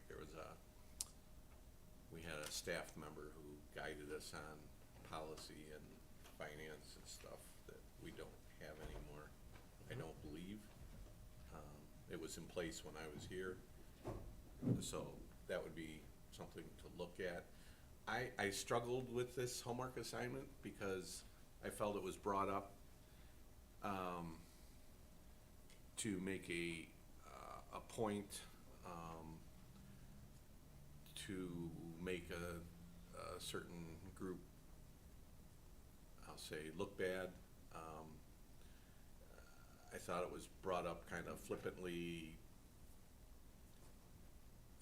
not a whole lot of, I should probably just stop talking about that, but if we're gonna rewrite it, why don't we just look into it, eliminate everything. As a body, the years that I've been here, we're basically working on the budget all the time. We're working on the budget that's in place, and we've put a lot of things into place that are keeping track of the current budget, which by keeping track of the current budget helps us to prepare for the upcoming budget. So I don't know what all the verbiage is in there and what we're supposed to do, but I would sort of be in favor of eliminating it and just putting some statement in there to the fact that it's the responsibility of the legislature to, of course, oversee the budget, the current budget, and the upcoming budget through committee meetings, Jennifer sends us dashboard things and Kitty gives us information. So we're always aware of it. I don't know if we have to have these specific budget items. And again, I think it was just brought up to make one side look bad, and So understood, and the reason I got into the decision to just review this is, it is something to consider and review. So looking at our specific committee, I thought that the way that was described in there was adequate, and that seems to be what we are doing. It seems as if what is in that laid out for committee purposes was fine, and I didn't really have a necessary thing to add because the committee can always go. Doesn't have to stay within those parameters. There's some area of which it can do a better job. So and it doesn't need saying that it can do that without. One area that I did read, it was more in the county charter, and it did say that the legislature has to make resolutions for goals and I was just trying to pick that up.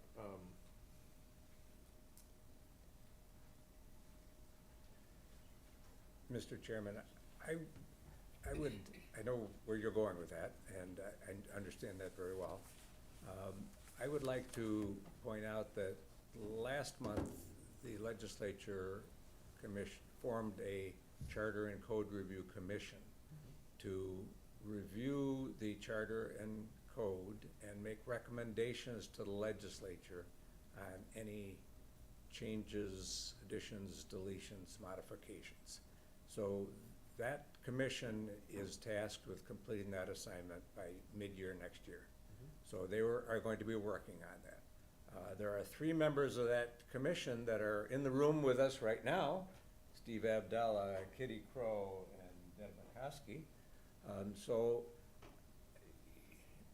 hearing the discussion today may be helpful to them, but I think what would be more helpful is if you have any concerns or suggestions, to put them in writing specifically to the members of the commission so they can understand clearly what the concerns are.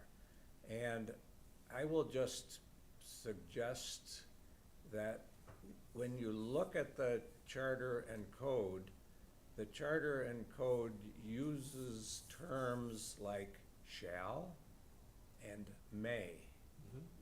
And in the area that you were headed, maybe 20, 25 years ago, shall was an appropriate word, but since it hasn't been done in 20 years, then maybe may is the appropriate word. So it's not always you want to eliminate something necessarily. You may just want to make it optional rather than mandatory. So that's something to keep in mind as you're reviewing the charter and code, is that if you see something that you think you're uncomfortable with, think about whether you want to eliminate it or make it optional.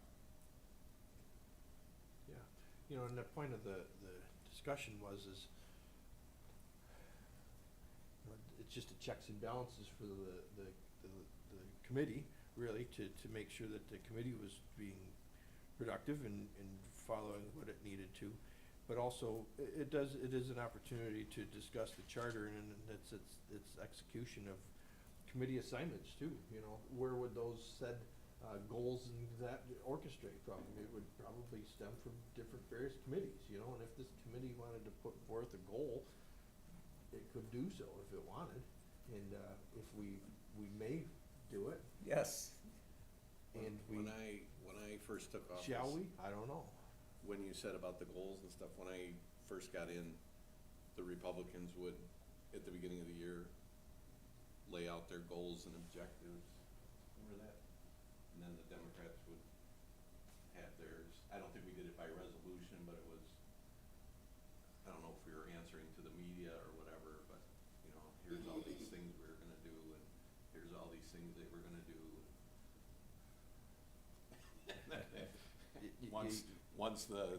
Once it was spoken, it was like forgot about. So I'm kind of thankful that we don't do that anymore because I don't know. Yeah, well, Usually if you set a goal, and I'll pick on the media for a second, they're looking for you to not achieve it. So sometimes you're better off knowing the goal but not speaking the goal.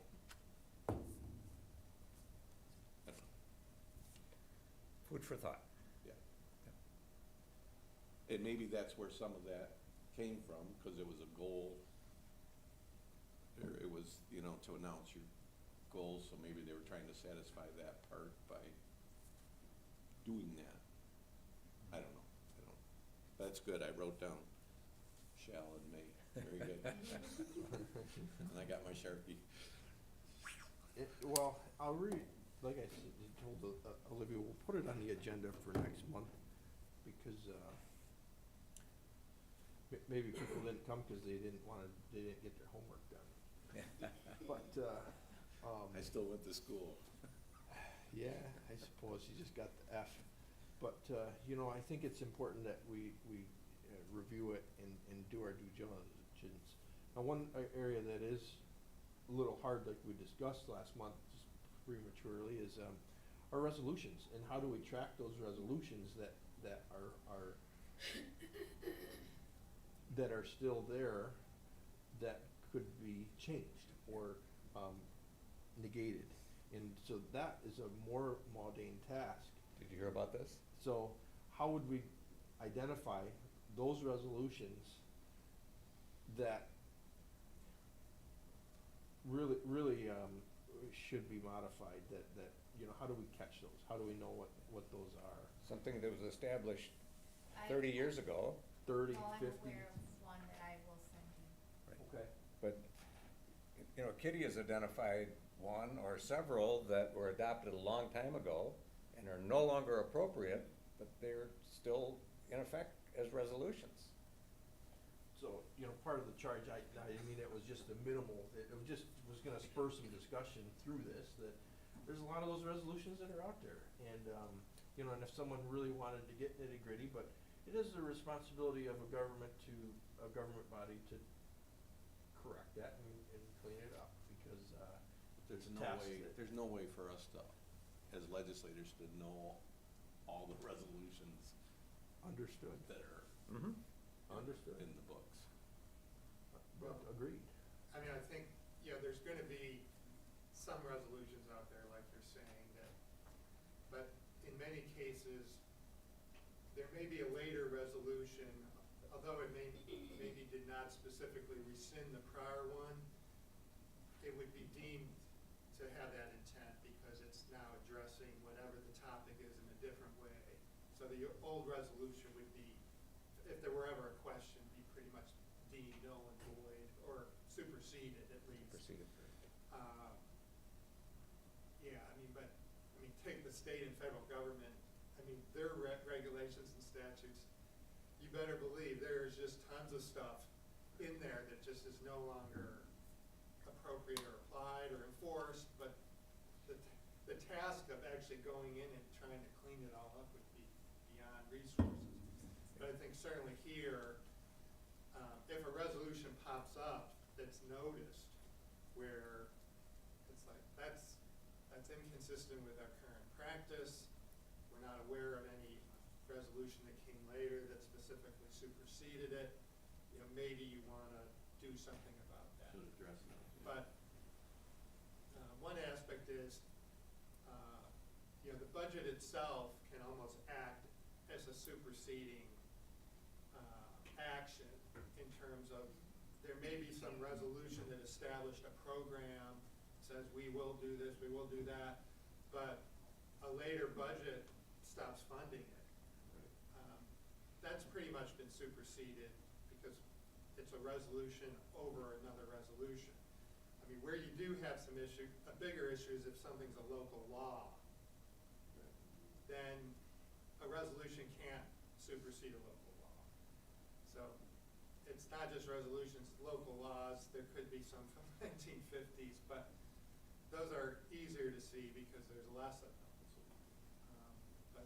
But yeah, it's a problem, it's a problem for all levels of government. Right. It's very difficult to keep track of hundreds upon hundreds of pages of legislation.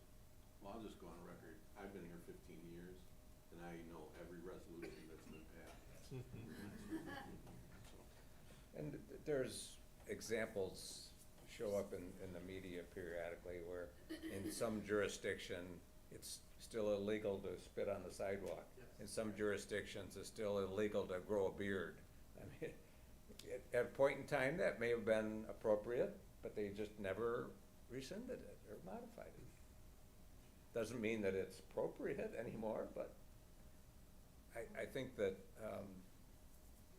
that was very helpful, Stephen. I appreciate that, sharing those perspectives with us, because it'd be easy to delve into a massive amount of work to try and ferret out things that, local laws, I agree with. I think we ought to put some effort into reviewing local laws to make sure that there's something that hasn't been revised or superseded that still should be dealt with.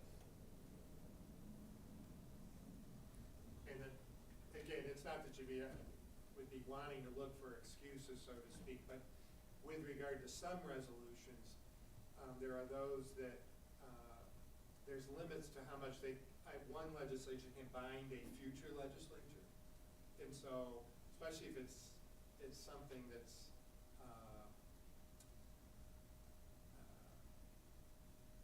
you know, more of an annualized type, activity, even maybe some policies in some instances, if a future legislature is just not, and it's not a local law, it's just a resolution, it's choosing not to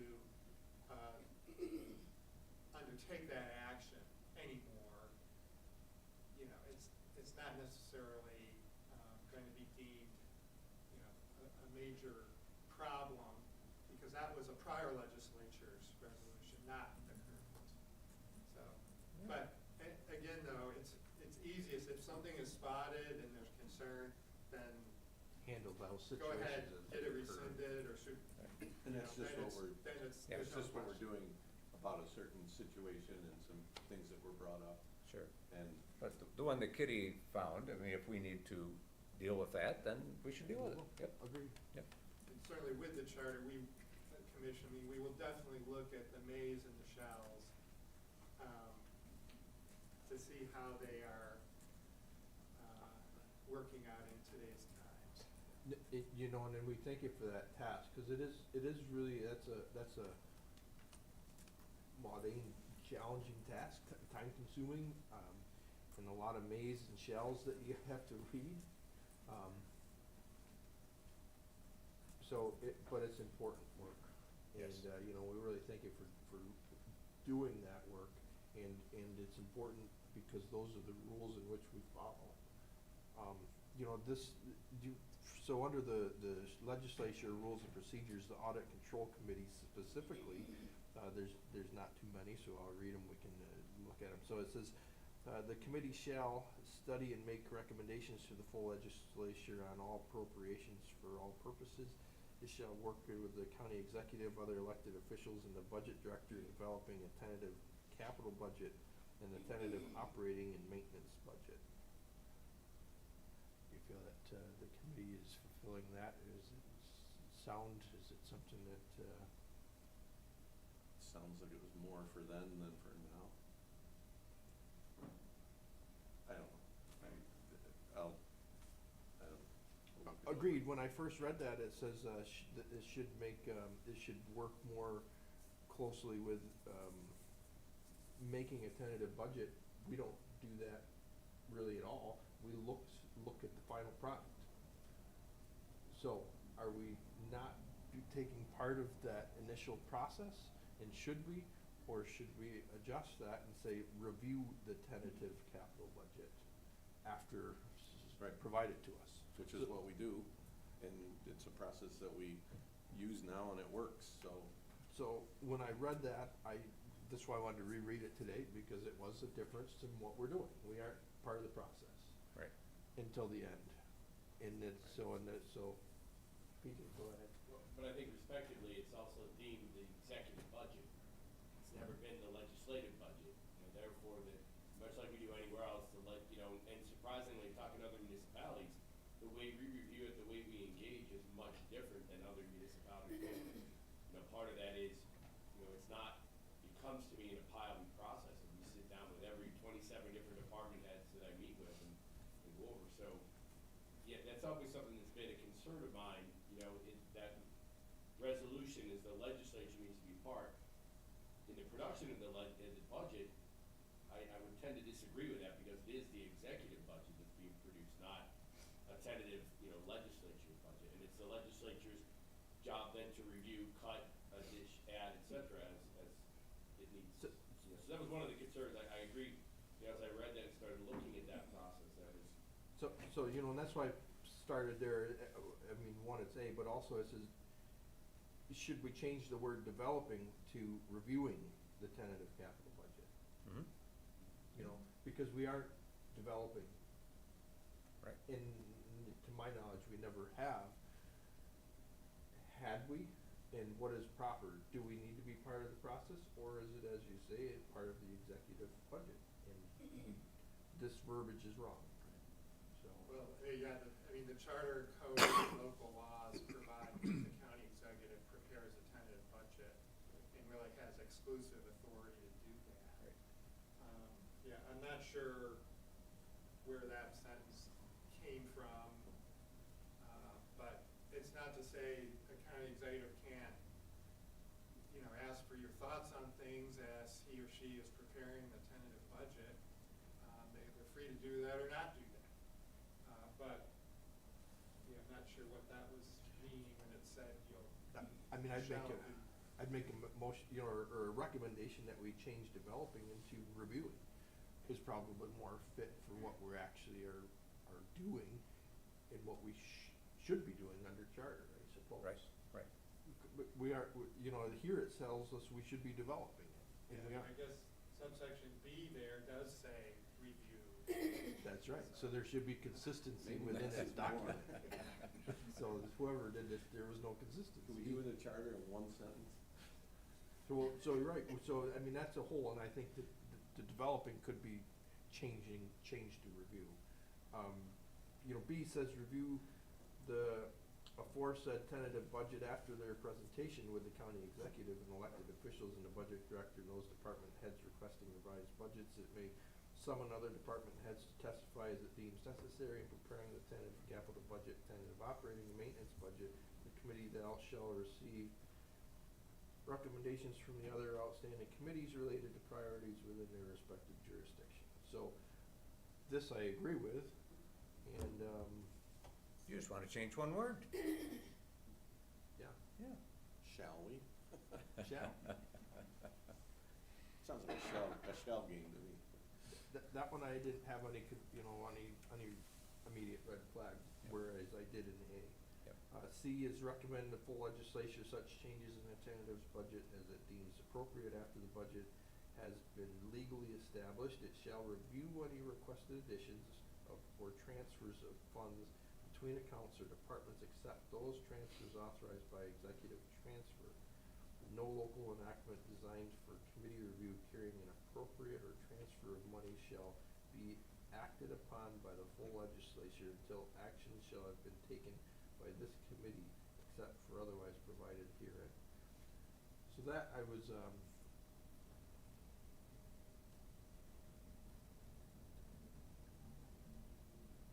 do we follow that particular part pretty regularly? Yes. That And- sounds like what we do. Anything any resolution, any local law dealing with dollars comes to this committee. Sure. So nothing gets to the legislature involving dollars that hasn't gone through this committee, Including the budget. including the budget. I mean, it's audit and control's recommendation Right. to the legislature. But he was reading the section where further action after the adoption of the budget needs to make changes. Right. They all come through this committee. Yeah, no, and that's, as far as I can always tell, it has, and there are some resolutions that don't come through the committee, but they don't involve dollars. They don't involve the dollars, and so I do try to watch for that, because, it is part of the committee to do, so if one hasn't, I do always try to make a mental note every month of what's coming through. And Olivia's really good at this. And then D is approve all capital projects and review performance and actual cost against original commitments. Now, this one I thought particularly because I have a tendency to ask about our original commitments. And I knew I was doing for a reason, because I'm supposed to.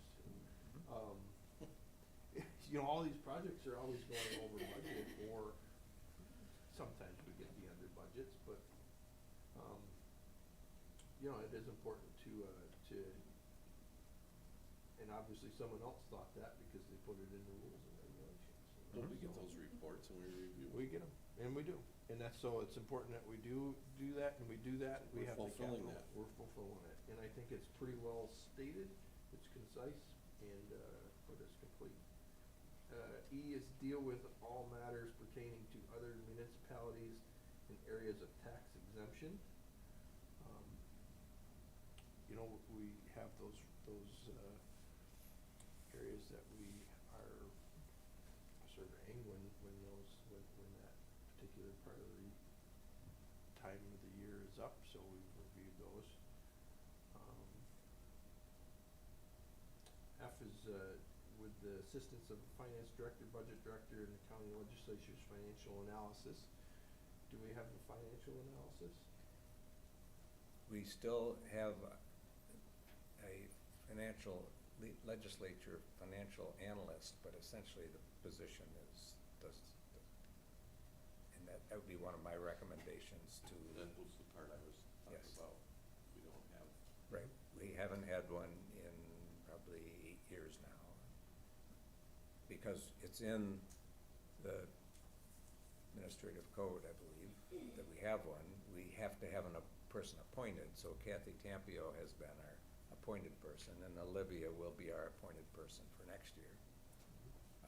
But my recommendation would be the position is no longer needed. So I think that in that, you know, the financial analyst, the position in the sense that it's being filled by a person here is one thing, but I think the ability or potential to seek someone if we needed, you know, let's just say we had a certain thing come up that we wanted to seek some outside counsel for, or outside analysis, you know, maybe somewhat area where we could entertain using an outside analyst if needed, on a need-be basis. Then we do that by resolution. And, you know, so at that time, It doesn't need to be in the code and charter that's right. that we have to have one. Contract under your budget. That's right. You wouldn't necessarily even need to do a resolution if you had budgeted for those consulting services. Right, If right. we had a, you know, Yep. So we can accomplish that Yeah. without having a mandatory full-time or mandatory position. Yeah, you know, and that was when I read this, it was another area that I thought, yeah, the analysis, we don't have, not to my knowledge, you know, and, could there be a need arise? Well, it depends on the situation. But 8 years since we've gotten rid of it, we. Times change, and I would offer that our finance department today is doing a fabulous job of supporting county operations and the legislature. And so I think the time that this was needed has passed. It's a whole different, it's different now than it was when we had someone sitting in that office Yes. that came to all the committee meetings, was, you know, it was also, I think, a $54,000 or $45,000 position when we eliminated it. But it got to the point where we just didn't need it. The way we work with the finance department now is so much different than we did 10 years ago. It's better. Maybe I should say that.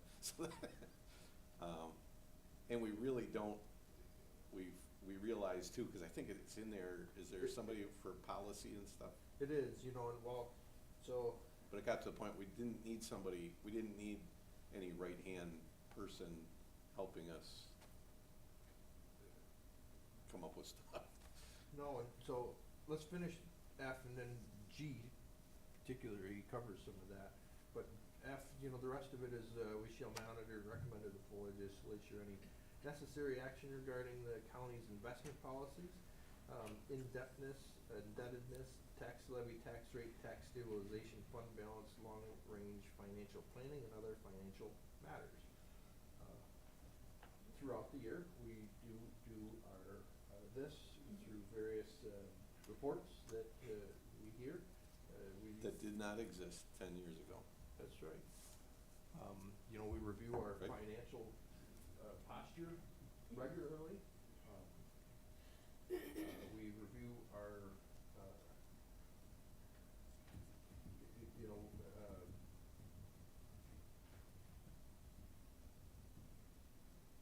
you know, we have discussions about fund balance, you know, regularly, so I thought that this was good. Was there anything that was missing that we do or should do? We do everything. Then the G is be responsible for identifying, developing, and recommending general financial policy and related structural changes in county government in order to ensure its financial health and stability. So structural changes, what could be classified as a structural change? Centralization of the finance function of the county, Right. which So- has been implemented now. And I vote in favor of it. And so when I read that, I thought that example, where was that instituted or derived from? Well, in essence, we didn't have to okay that transfer in this situation, No, but, we communicated it with the legislature, but I don't know that that would have had to have had any type of legislative approval. I don't think so. Right. but this was discussed in this committee Yes. 10, 11 years ago. And it's been discussed many times since, and as it has been developing, we've been getting updates, and we've had an opportunity to express our thanks and appreciation as it's been ongoing. But also, so this statement can also be taken, in a sense where it may have no power. So we can make a recommendation, we can review it, and we could suggest, but at the end of the day, it doesn't necessarily have to happen. So, you know, we can be charged with making, let's just say we wanted to make that recommendation. You could, as a department or as an executive branch, say, no, we don't wanna make that transaction. So, you know, I think there's a point in this, you know, sure, there's some overlap, and I think that, you know, we can be on the opposite side of this, is where a recommendation is brought to us, we could consider it too, and we could not agree with it, but it could still move forward. But the legislature has the ability to amend the code and the charter. I mean, not necessarily awaiting the recommendations of a commission, but in between the 10 years where a commission is formed to review and make recommendations, this legislature can make a change to the code and the charter. That's right. So if we suggest and the executive branch says no, and we're insistent, we can change the code and charter. Correct. And it really could be very specific on a point, and that's where I say, like, it may not have any power at this specific moment. It's a duty that we have to do, Mhm. or can do. We might not have any ability or way to institute it until, or if we chose to change the charter. Correct.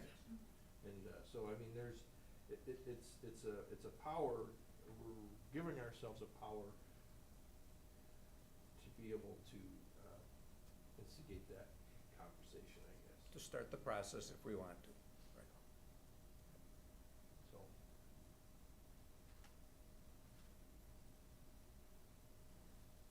So if we go against the charter, what's the penalty? Other than trying to publicly maybe embarrass one side or the other, like I said earlier, which was the whole reason we're even talking about this, but. yeah, understood, what if we don't do something? What, do we get a slap on the Yeah, well, that's what I mean. wrist? Do we? Okay, the charter says we're gonna meet, we're gonna sit in brown chairs and we're sitting in black chairs. I mean, what do we?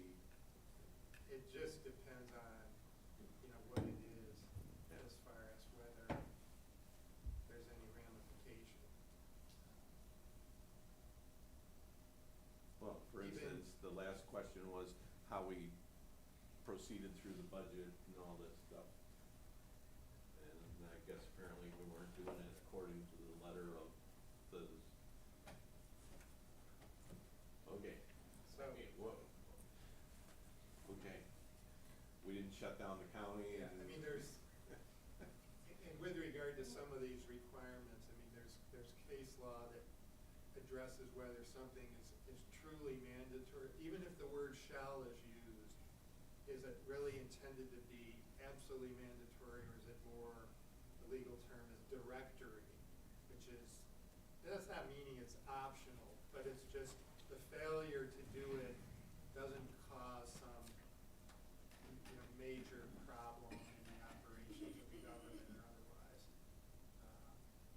And then you have statutes of limitations, and if something's caught years later and not every procedure was followed, it's still gonna be deemed to be legal in many cases, not all, but in many Right. cases, because no objection was made and actions were taken in reliance on it, and so even if it wasn't technically correct, it's still gonna be deemed. And is the violation that big of a deal Exactly, that it even needs exactly. to be? Yeah. Yeah, okay.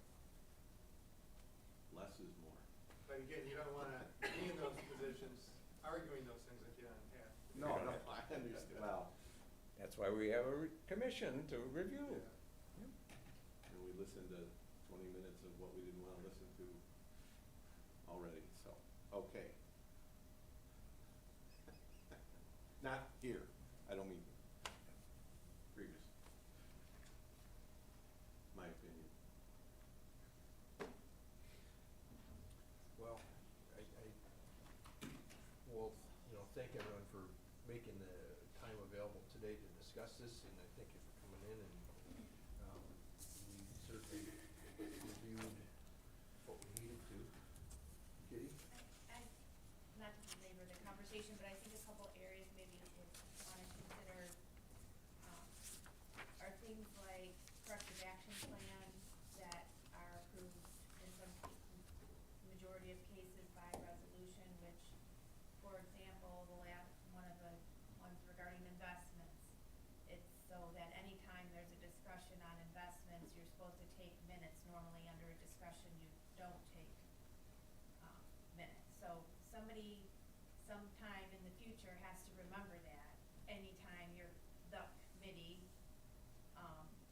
or other things in any of the corrective action plans that are a result of a comptroller audit that might obligate the legislature to perform something on a routine basis, or in the case of the water district, to review certain information on a routine basis. So it's not just stuff like, just resolutions on a broad range of things. Then there's all the resolutions that on an annual basis should be reviewed and adopted, like the investment policy, the purchasing policy. Who should really, for your committee, be the one to remember that, oh, it's time to renew the purchasing policy, because that's a policy of the legislature. Generally, I'm pre-filing it, not that I can't, but, I mean, whose responsibility really should that be to have it on the calendar and, every June or whenever it's supposed to be, the investment policy, et cetera. So there's policies that also need to be reviewed by the legislature on an annual basis. Yep.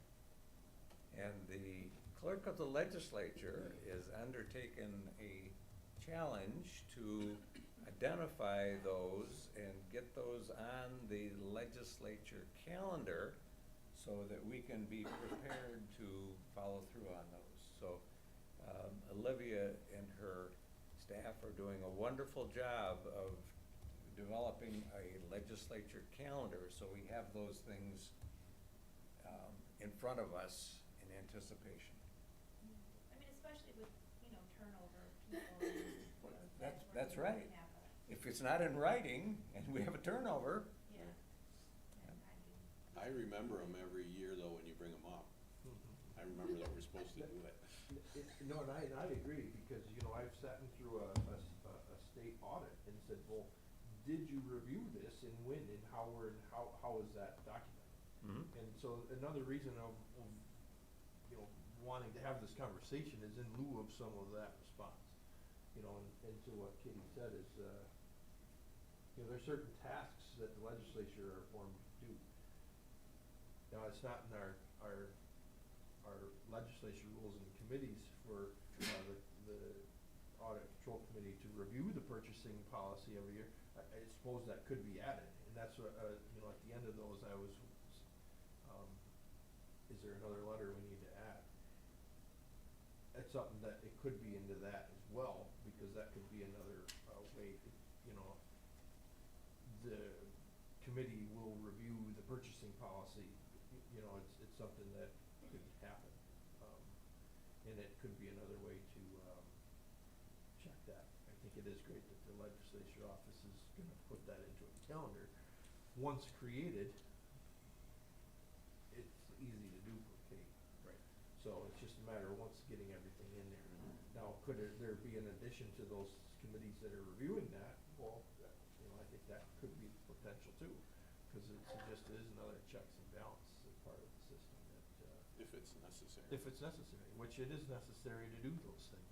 No, but I mean, we review them in committee, and then it comes, as a legislator, you get it's all laid out to each one of us, whether you read it or not, or whatever, we see it, and we vote on it. If what are we missing? You know, how do we know if we're missing? What are we missing? Are we missing anything? Well, I think like there's, you know, right now, to the best of our knowledge, we can come up with a list of all the items. But then having a process to going forward as these things come up, or so there might be something new that comes up that will be an obligation. How are we going to, what process are we gonna have in place so that we are always adding to the list, or, you know, that's where I think it's, you know, just, maybe we can't find everything that's on the books right now today, but we have a process for going forward, is how we're gonna remember things in the future. Or when we realize it, we will Add it to the list. put it on the docket.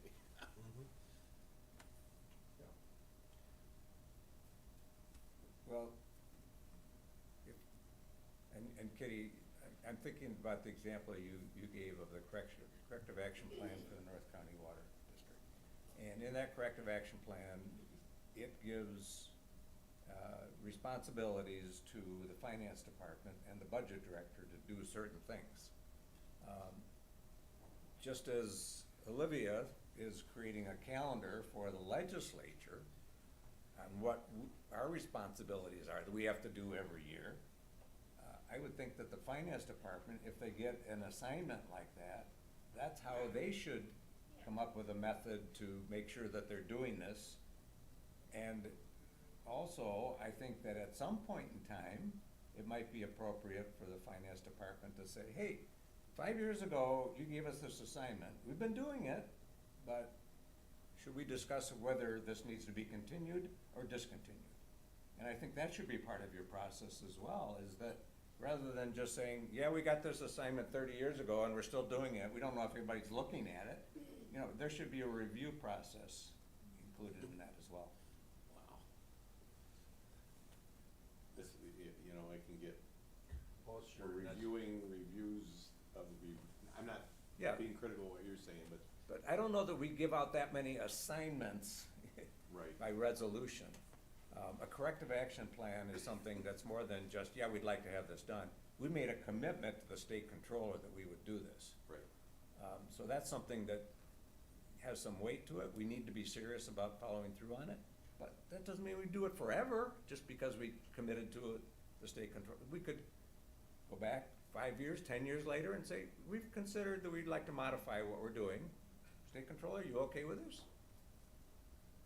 Yeah, and you know, that's, at the end of the day, the conversation, like you said, can go on and where or how or what do we catch? Like Steve's point is, do we, you could spend hours in, waste countless man hours trying to track down all those things. You know, we can catch them as they arise and handle them in that situation. It may delay something. Hopefully it doesn't push us past a deadline at some point, but it is what it is in those situations, you know. As far as some of these things, you know, we're having a discussion, you know, we've identified a few things that were correct, and at the end of the day, that's that was my point, is to try to catch and correct a couple of things, And I think that this conversation is valuable to those of us who are listening, that we should be more sensitive to when we put down a requirement. You pass a resolution that says, Bob Scudder is gonna do this. Well, okay, is that something we really want to be in place forever? Or do we wanna think about how we're proposing that, how we're phrasing that, and so forth? So just to be more sensitive when we're establishing things, what our true intent is. I think that's a good thing to keep in mind. what are the words of today too, you know, that, they're gonna change in 25 years, and they'll say, why did they pick those words today? So, Why did they, what's the word may mean? yeah, were they talking about a month or what? Yeah. In May. And on our current day thinking all these new resolutions, like Steve said, have probably already been put in Superseded. place, and I guess our new one eliminates the old one, you know, it supersedes it, whatever. Yeah. So, yeah, we should be cautious in our creativity of new resolutions. Yep. I heard somebody say once, if we just followed all the laws that are in place, we wouldn't need any new laws. And there's probably something to be said about that, because who looks back at 60 years of laws that are, I mean. Anyway, okay. No, well, good conversation. We can't even vote to adjourn, because we never did this. You don't need a quorum to adjourn. Can just leave. That's a fact. You don't need a quorum to adjourn. So I'm not gonna vote no anymore to adjourning. At this point, I can just, as a chairman, say we conclude our business today. Yes. And release everybody Yeah. of Yes. their duties, so, thank you for coming Devin's today. ready. I'm still getting emails. Do not reply. Email. So you haven't completed your What are training? you doing? Still.